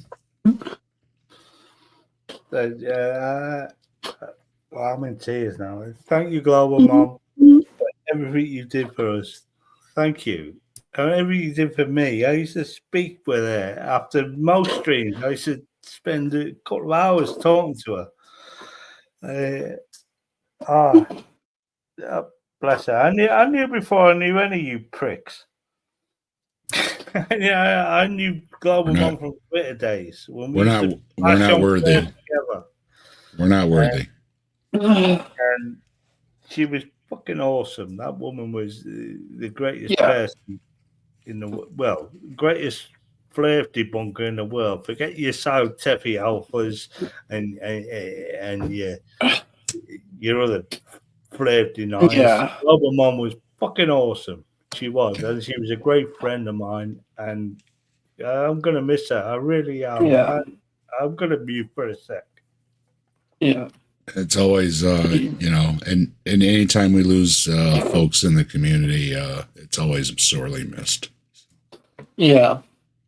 She did a good job at messing or showing stupid Karens messing with that Chili De Castro, aka Delete Laws. You fucking cunt. It's one of those auditors. Yeah. You got a wrench, don't you? Want you drop a link there so everybody can do I have I don't know, do I have one?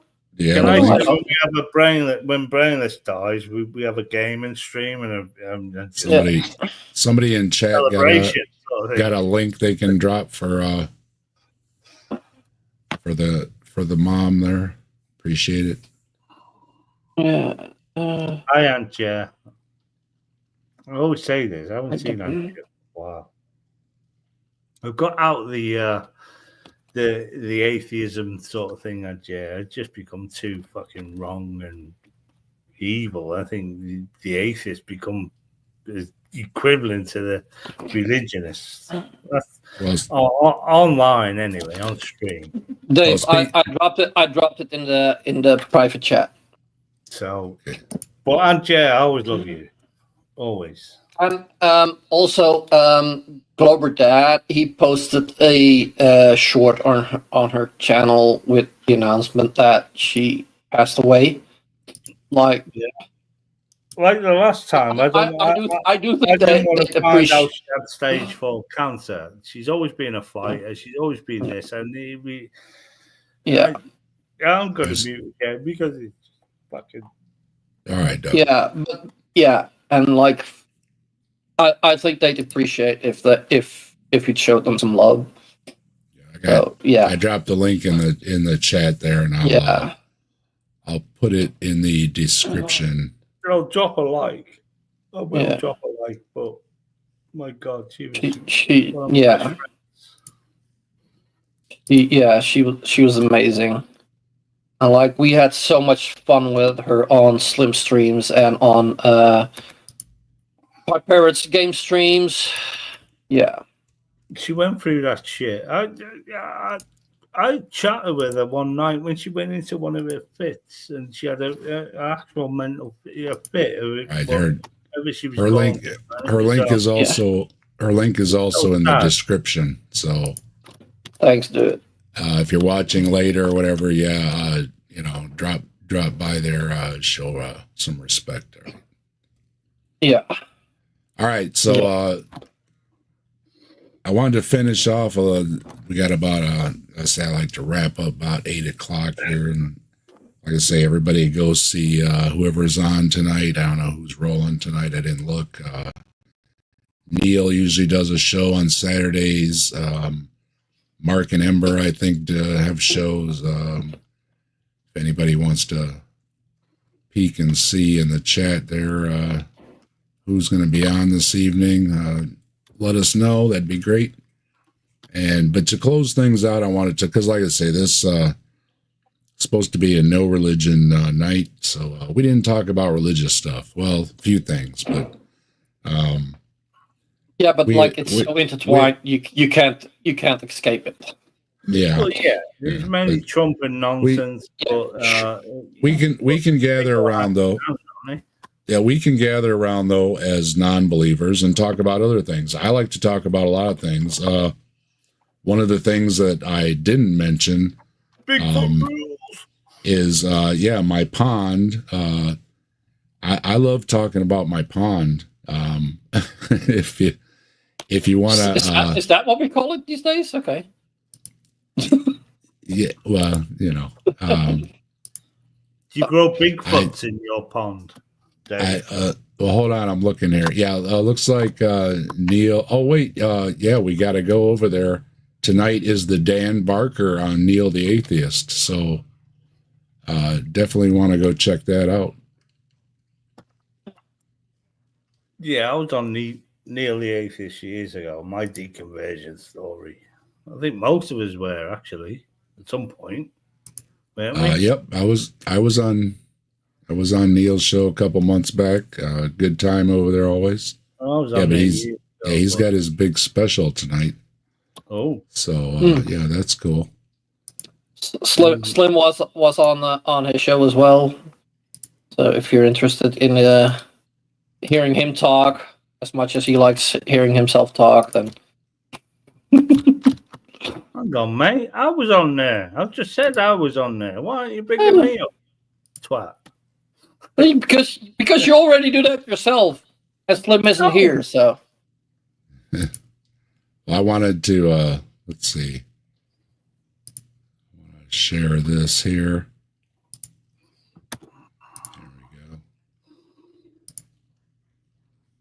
Ooh, fishies. All right, so yep, this is my pond. You can go over to my. This is just the channel that I got when I Is that signed a up pond or a fish tank? with YouTube. This is my pond. I've got an underwater camera. Yeah, I wanted to say, this is one of my hobbies. When I was younger, I had a lot of fish tanks. I was always into keeping fish. Ever since I was a kid, I think I had a fish tank. And then I kind of morphed into just having one big fish tank because trying to keep, take care of a lot of fish tanks gets old after a while. So I just ended up with one big fish tank. Hello, Purple. Good to see you. Thank you. And we got Regios too. Regios. Good to see you out there. And Jur. Hello, Jur. Yeah, so this is one of my hobbies. I really enjoy it. It's out in my backyard. I've had a couple ponds, and I wasn't going to talk politics either, but just for the moment, I was very patriotic. When the bug was going around, the government sent us all a check and told us to spend it and stay home. No, you're patriotic. So, You've got a lot of Trump-colored fish. I ordered a bigger liner and I expanded. So I did my patriotic duty. I stayed home and I spent the check. And this is what I spent the check on, was a bigger liner. Cool. So, Hey, Jester. yeah, but if you want to see, I also have the build on there. You can go. Yeah, and, I watched some of that. Like, yeah, sometimes it's fun to watch somebody build something. Yeah, you can see that on there. And you can see the progress without getting tired of building it yourself. I remember when in 2000 when I moved to Norfolk, I had my fish pond in Cheshunt in Hertfordshire, North London, and there was I'd already put all my other, and as I was just checking if I had left anything behind, as you do when you move in house, I saw this wiggle in the water, and it was a ghost koi. It was huge. It was about 2 pounds, and it was just in the mud. Well, you can see here. Yeah, I had the smaller pond. I filled the. And then we get bigger here. Yeah, I filled it a bit. One of them, one of them plastic cases you move clothes in and whatnot. I filled one of them with water and just sat it in there and took it. And I thought that was sitting there in the mud for like 8 weeks. Well, I'm gonna. There you go. There's my Rubbermaid tub there. That was my temp pond while I transferred everything over. The fish stayed in the in the tub for a while.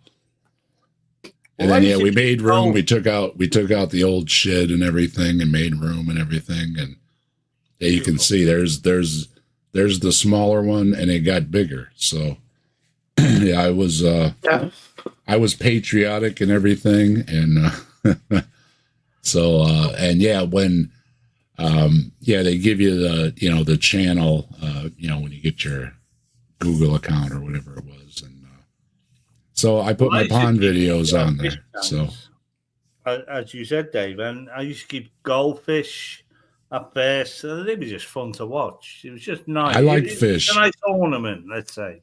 I like fish. They don't talk back. They don't ask for much. I like fish, and they taste yummy.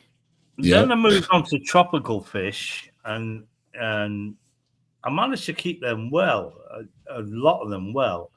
And then the kids came along. I was still keeping the fish well, but then Finding Nemo came out, so I thought, let's have marine fish. I can manage marine fish, and I check the pH of the water. Every other day I was doing this and doing that. That's what's nice about with the pond where it's at now. I get it biologically going and everything. Not in the pond. I was on about tanks, and in the UK, marine fish in the UK took more that I could manage, because when you buy a 80-pound Nemo and an 80-pound Dory just to keep your kids happy, and they die within a few days, that sort of thing fucking sort of went back to tropical fish. And then they went back to goldfish because the kids just took too much of my time up. But fish keeping is a major. Pond fish, carp and ghost koi and koi, they'd be easy. You just feed them in the summer and leave them in the winter. Put a tennis ball in there. They would, as long as you had a water ball running, stop the water freezing over, they were happy. But marine fish. There's my link in the chat for you, Jer. Is a technical ability to keep fish. I have to admit that. Yeah, it's like I say, I've got it. It's large enough that I can get a biosystem and an ecosystem going, and it's neat now because I even get some wildlife. I've got a regular frog that hangs out and stuff on, so that's pretty cool. So that's my other channel. I also have the Grassman Chronicles, where I mostly talk about things like Bigfoots, which I love talking about Bigfoots and other cryptids. And I wanted to mention in the last time here, and if anybody else wants to put anything in the chat, or if you guys want to mention any channels, I was going through my list. I not only, I follow, there are religious channels and stuff we follow because, at least for me, I make content. So, I follow a lot of these channels looking for content. But I also have channels I watch for a lot of other things, and I wanted to just mention some of them off of my subscription list to show that I'm just not watching religious videos all the time, right?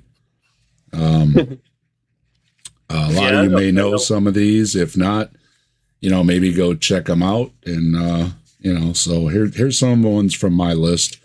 You'll notice they're kind of in alphabetical order because I was looking at my list, right? Anton Petrov. Anton does great stuff. He talks a lot of stuff about science and space. Great content. Go check out Anton Petrov. Archaeology Now. It's Irving Finkel. Now, Irving does talk a little bit about religions, a little bit, I guess, but he talks a lot of history. And Irving Finkel can read cuneiform.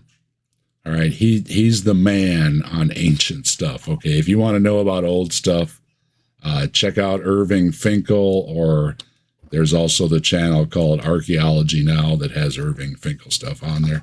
He works at the big museum over there in your part of the world there. The big Natural History Museum, I believe, or something he works at over there. Well, I don't know, mate. Irving Finkel built an ark, a round ark, like the what would you call it? The ones they used around that area of the world, Iraq and all that stuff. The boats were actually round, not the big square job like you'd read in the Bible or anything. And he built one. Now, he couldn't build it as big as, what is it, in Gilgamesh or whatever. They said it's just not possible to make as big as in the story for some reason. Yeah, the engineers said you just can't possibly get the timber lengths and everything. But they built a smaller one and covered it in pitch and everything. And I think they even maybe put a few animals on it, and they floated it in the water. So that's a lot more than a lot of anybody else has ever done with one. Much more than Ken Ham did. Sure thing. With his flooded ark. He's got good stuff. He talks about, like I say, cuneiform stuff. He talks about ghost stories where people back in the day pretty much, they saw ghosts and it was like, oh yeah, I saw a ghost too. It wasn't like like you think of ghosts now, all kind of fascinating old stuff. So yeah, check him out. And Jared, 1 league is 3 nautical miles, which is And about, you've got to give a it's about shout out 3 to point, it's about, well, it's almost 4 miles. we So got we 4 miles is like 6,000. Dave, you've got a mute button for him. Remember I that. hope that all helps. right. We got I don't want to miss you got Geo Sam in the chat here too. Go check out Geo Sam. Right. I don't think he's really does religious stuff. He does a lot of tips on how to use GIMP and everything over there. So yeah, check that over there. For the people but yeah, that are some getting more. excited, that's the software program GIMP, not him being a GIMP. Just clarifying Yeah, it. GIMP is like a Photoshop program. It's free to use. It's so But GIMP yeah. 2 You now, want some isn't great it? tips? GIMP 3. Yeah, check out over Geo Sam. Always good tips over there. Some of Trainers these and folks, I have both worked with Joe Sam. yeah. Mine. So Some of these folks do occasionally talk about religious stuff, but they also talk about other things. So some of these ones in the list, you'll say, "Oh, well, wait a minute, I saw them talking about religion," but they don't just these aren't just religious channels. So I wanted to give these people shout outs, anyways. There's Dr. Chris Thompson.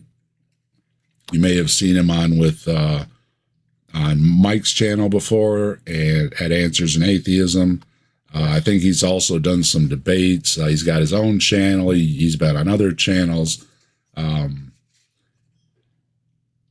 see, Dr. Joel Duff. Joel Duff does great stuff. Jackson Wheat, who just got married. Yeah, he just got married recently. So congratulations, Jackson. yeah. And he Congratulations. Yeah. either has his degree or he's about to get his degree or something.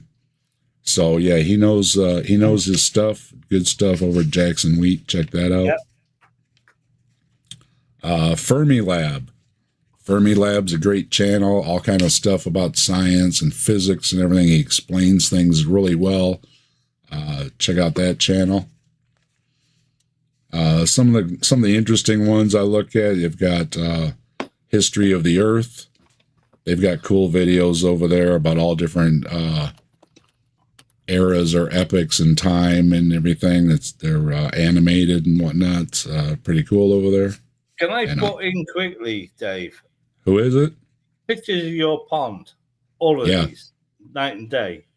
You got an awesome pond. I have to say that. Thank you. Yeah. It looks great. And may I quickly push in a channel? Yeah, go ahead. Slim Living Cyborg. He's awesome. Talks about all kinds of weird stuff. Sometimes it's sideshow, weird technical news, like tech and science. That's usually on Wednesday with the drunk news. And on Fridays, we often do a gaming stream over at Pipe Parrot, who also does funny adult children books. With a lot of innuendo. It's just talking our usual shite on other channels. Yeah, well, like you're saying there, sometimes you need to keep Dave can dog probably under do it control. better. He's an outsider. Dave's an outsider. He can do it better. Well, and like you said earlier, sometimes you're having a bad day. You need a laugh. You go over to Slim's channel. Yeah, you'll have some laughs over there. So Yeah, it's a good Monday time to over there. or Thursdays, it's usually something happening there. So Yep, you can drop the link if you got it handy, Brainless. yeah, but I can't drop links in your side chat. Why not? Don't you have a wrench? No, look. Drop your name. Drop your name. I'll give you a wrench. Hold on. You got to hold on. Give you a wrench. There you go. Hook you up. Claire, we've got Rabbit Atheist. Hello, Ed. How you doing? Good to see we you. got Slim Living Cyborg. Drop the links. And you never know. Purple too. Purple talks about a different subjects over there. Purple rhymes with orange on Wednesdays. Go check out Purple. Yeah. And check out Ed's channel, The Rabid Atheist. You can get the perspective from Ed over there, former pastor. And if anybody else in the chat recommends any channels, especially non-religious ones, you drop the links. Lots of wrenches out there. Yeah, so that's Slim Living Cyborg by Parrot and Purple Rhymes with Orange. And fuck it, what? Oh shit. Oh shit. No, this is very bad on me, like, because like they're actually here. They're not blue, and so I'm also dropping the Deep State Annex. That's often on Saturday with the Commander 401 and Sunday tomorrow. Often this dumbass. Fucking I see it. Commander will be Commander 401 will be exclusive tomorrow night. Sunday. Let me drop some wrenches. Or next week. And then I'm on the Deep State Annex page, and the one person popping out at me, of course, is Global Bob. I'm hoping the commander, we mentioned this in Discord, will be doing a global mom frenzy, let's say. There you go. Got wrenches coming out. Purple, you want a wrench? Not sure if Purple wants a wrench. You want a wrench? You get a wrench. You get a wrench. Everybody gets a wrench. You got a wrench. You got a wrench. Yeah, let me know. Yeah, no, but like the Deep State Annex, like there's a lot of people like that are kind of associated with it. It's the Tiny Captain, Slim, Loki Fish. She used to be Global Mom. Dog. Mippet. The Stupid Dog. Purple. Uncle Beck. What the Beck these days. And don't forget the Drunk Monkey. Jack the Drunk Monkey, also awesome British motherfucker. But yeah, fuck, racist. Okay. Fuck this guy. I also I follow a lot of the independent news channels like David Packman, Jesse Dollamore. And the classics, Thunderfoot. Thunderfoot's still out there. Thunderfoot's still putting out content. Thunderfoot has withstand the onslaughts over the years, and he's still kicking. Thunderfoot. I think Thunderfoot is Elon's biggest enemy. Mm-hmm. Absolutely, yeah. No, I agree. He's always on Elon. Yep. Yeah, and I want to thank him for pointing out that Elon is not who he says he is. Yeah. And he also does a lot of other stuff. I fell for it at first. Yeah. I think like, oh, Elon, he's a smart motherfucker. No, he just bought businesses with smart ideas and that are doing cool things. No, he's a lucky businessman. He sold PayPal. He had the idea for PayPal. He didn't have anything involved with it. He just employed people who designed it. Well, and he sold it an amount of money where he could invest in other shit that just and it's not just Elon. Thunderfoot broke my heart with the water bottle that refills. I was like, oh yeah, that kind of makes sense, right? And then once he explained it, I was like, I got suckered in by the self-filling water bottle. Yeah, I did. It sounded good. It sounded like it was feasible, and in a way, it does make a little bit of water, but it doesn't make the water it claims, and it's not clean and everything else. And you're better off just getting one of those life straws and drinking out of a puddle. So. Yeah, I'm guessing the self-filling water bottle would have to be for runners only. That would be swooping the air for hydrogen. Oh, even on a bicycle, it didn't even help. Yeah, there was supposed to be the idea is if you're riding a bicycle, it would condense it even faster. And no. I got suckered, but if you saw a guy running towards you with this massive water bottle, swipe in the air like a fucking nut job, you think you call the police. Lesson learned is anytime something sounds too good, you might want to ask somebody else for another set of eyes and another opinion, because sometimes like even an acre of the moon or a star in the calling myself a skeptic doesn't mean I can't get suckered in by something that sounds really good, right?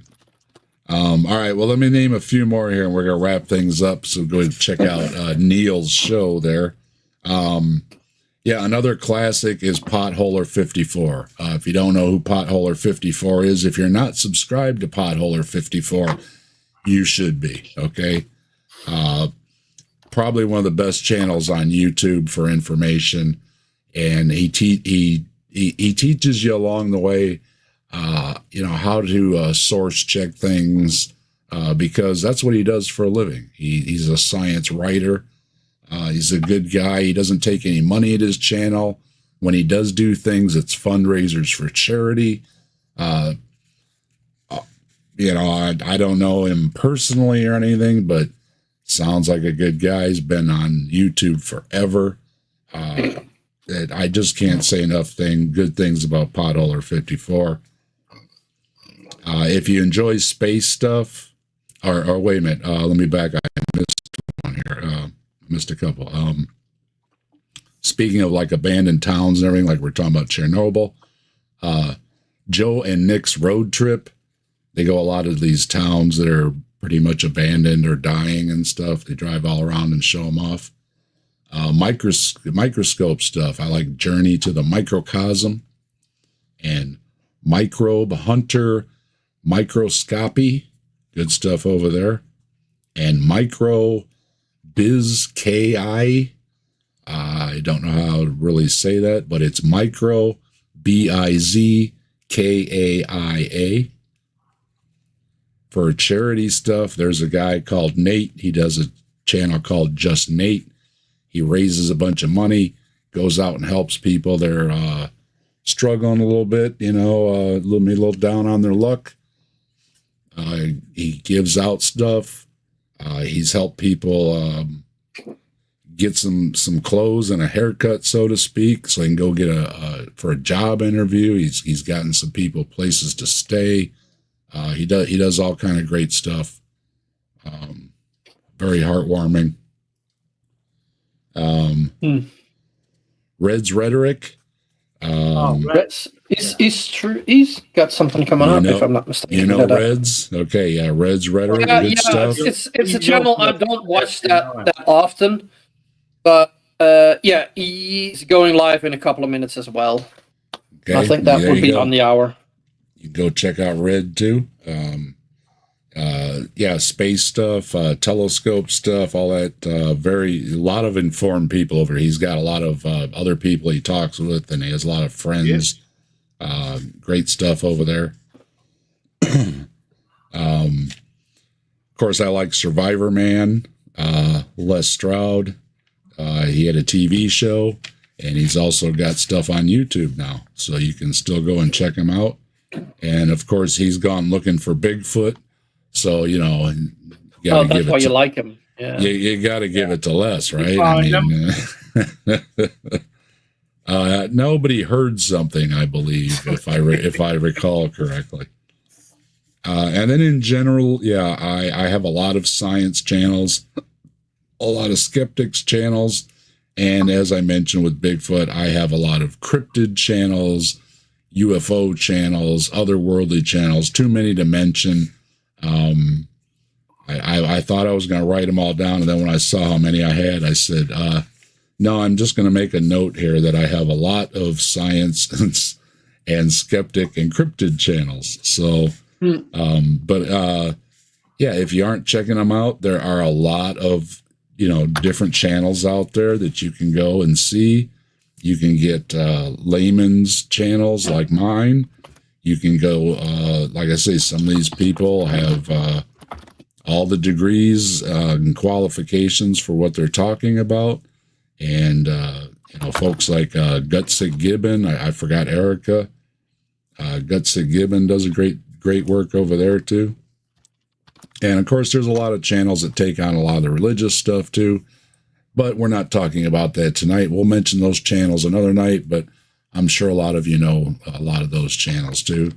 And like always, support the channels. If you're watching their stuff, it doesn't mean you have to give them money, but give them a like and drop a comment. It goes a long way to help out any channel, even a bigger channel. Everybody appreciates a like and a comment.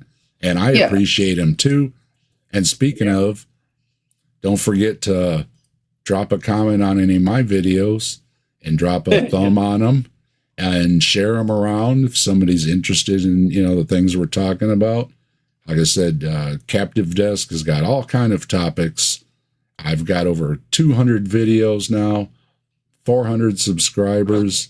My view counts are up, and I want to thank everybody that watches my stuff. I really appreciate it. I can see in my numbers who's watching my stuff. It's not a secret, okay? The eyes are on you. and I appreciate everyone that... Go ahead, Doug. Can I quickly ask Top Dog to post a link to that building that is over Chernobyl's nuclear meltdown? They've encased it in concrete, haven't they? Yeah. Would love to watch that. Geo Sam there dropped a Gutsick Gibbon. Thank you, Sam. Appreciate it. And there's so many great channels out there. And I follow a couple of really good science channels. I think that if you're into science, you'd like them. Gut gesagt, or In a Nutshell, is awesome. Like they're well researched videos. Like they're like, I believe they're all under 15 minutes, and like they just take on topics like nuclear fusion, and like lately they did one on how bad vaping is or how good. Like and like they're they do it science based. And when we talked about the Mars rovers, I also mentioned him, Mark Rober. He just makes awesome builds, and like he's just a silly fucker that is smart as fuck. And I think a lot of people may know. Dragon makes awesome builds. She builds like Lego Death Stars. Oh yeah. She's also fun. Yeah. Oh yeah. Well, I also obviously I follow pond pages, and I listen to a lot of music on YouTube now because you can just stream it right to my stereo or whatever and listen to whatever I want. So that's all great too. And another big one, a good science educator, Veritasium. Probably a lot of you will know him if you're a bit into science, but like I think those are some of the channels that are. Can I quickly say that the people you see in other channels you watch are people to watch. They are, this is a community. Follow each other. Definitely. Pray, like each other, and do the business for each other. Although Dave is a nut job who believe, Bigfoot and all that shit. Hey, there's worse things to believe in. There's worse things to believe in.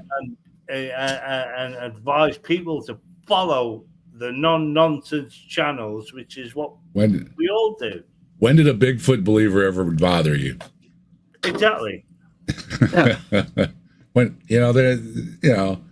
that's just my say. You say no nonsense like that. Just you see everybody in these channels. Just follow them. Well, I like to have fun with the stuff. Even when I do my more serious type videos or whatever, I usually try to slip some kind of a little egg in there somewhere, something. I just put out a video recently, and you know, Jesus is cross-eyed in there. So if you pay attention, you know, it's kind of funny, right? So I like to laugh. I like to have a good time, and you know, I know with a lot of the issues going on, and you know, I don't want to talk about the election and everything. Everybody's talked about it plenty, but not that we don't have to take care of all these things, but you need to take a break from life sometimes too, and have a laugh, right? You got to have a laugh. Work those smile muscles, right? Keep them in shape. Yeah. You know, you might need them someday, what right? These channels do. These channels are basically the non-religious, the non-lol cows. They're just nonsense. They just talk about idiotic people. Yeah. And I like that. An idiotic science or idiotic point of view. That's all we talk about. We're not basically... you know, well, that was the point. Yeah, that's the point of tonight, right? I just wanted to throw some stuff out that, you know, we could sit around and talk about things, and I think we did. We brought up all these different things, and people said what they had to say about them. And you know, I mean, obviously this is a virtual situation, but we could have just as well been sitting around having a beer or a coffee or a tea, and you know, having these discussions. And I think a lot of folks can talk about other things quite well. And you know, Saturday Night at the Atheist here, we've I think this is like our 10th week now, something like that. And yeah, most of it's been, you know, obviously talking about religious things. So I thought we'd take a break, and everybody take a breather, and just and show everybody out there that may have said, oh, you can't talk about anything but religion. That's all you talk about. We can talk about other things. And yeah, I can talk about other things. I'm a talker. I can talk about my hobbies. I can talk about just about anything you want to talk about. Religions, one of the reasons I talk about religions is because of the same reason that I talk about Bigfoots and ghosts and everything else. I include them in fascinating beliefs that people have. So that's what I like to talk about. So I'm going to talk about it. And I often intermix everything with Bigfoot, and people notice. And it's also, you know, a little humor in there, right? Who doesn't love Bigfoot, right? Big furry teddy bear running around. I mean, come on, you know. Female Bigfoot, fuck that guy. Yeah, she went back there in muds with a gun. I want to thank everybody for being on, and yeah, you'll find Brainless and Dog off, like they said, often over at Slim's channel. Go check out Slim Cyborg. Always a good time when you need one of those laughs.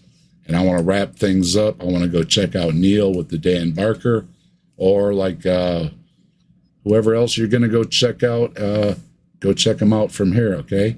Yeah, Rich Rhetoric. Yeah. And we're going to play the outro here, and we're going to get, as Slim says, we're going to get the F out of here. It's the morning at the moment. All right. We've lost one of our greats. Yes, we did. And, the shows may not be, for the next week or two, may not be that great. Well, they're going to be great. Just you got to make it great just for it. Yeah. On Monday, be aware there will be tears flowing. So yeah, but that's a mute. And big, you know, from my heart to all of you, you know, it goes out to you, and you know, big virtual hugs for everybody. Okay, gather in. All right, and just being here just helped a lot. You do. So Slim says, let's get the fuck out of here. Get the fuck out of here. All right, here we go. We out of here. Same bad time, same bad channel.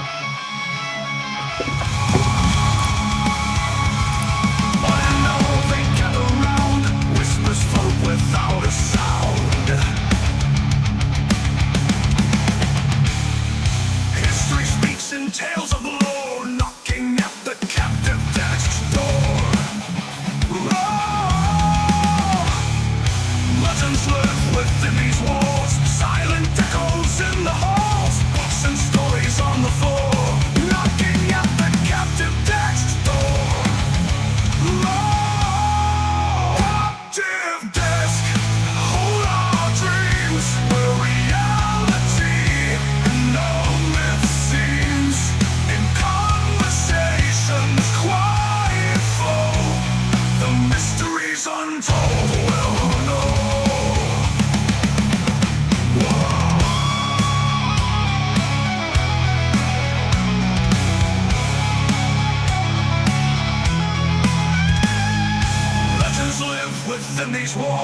Silent echoes in the halls, books and stories on the floor, knocking at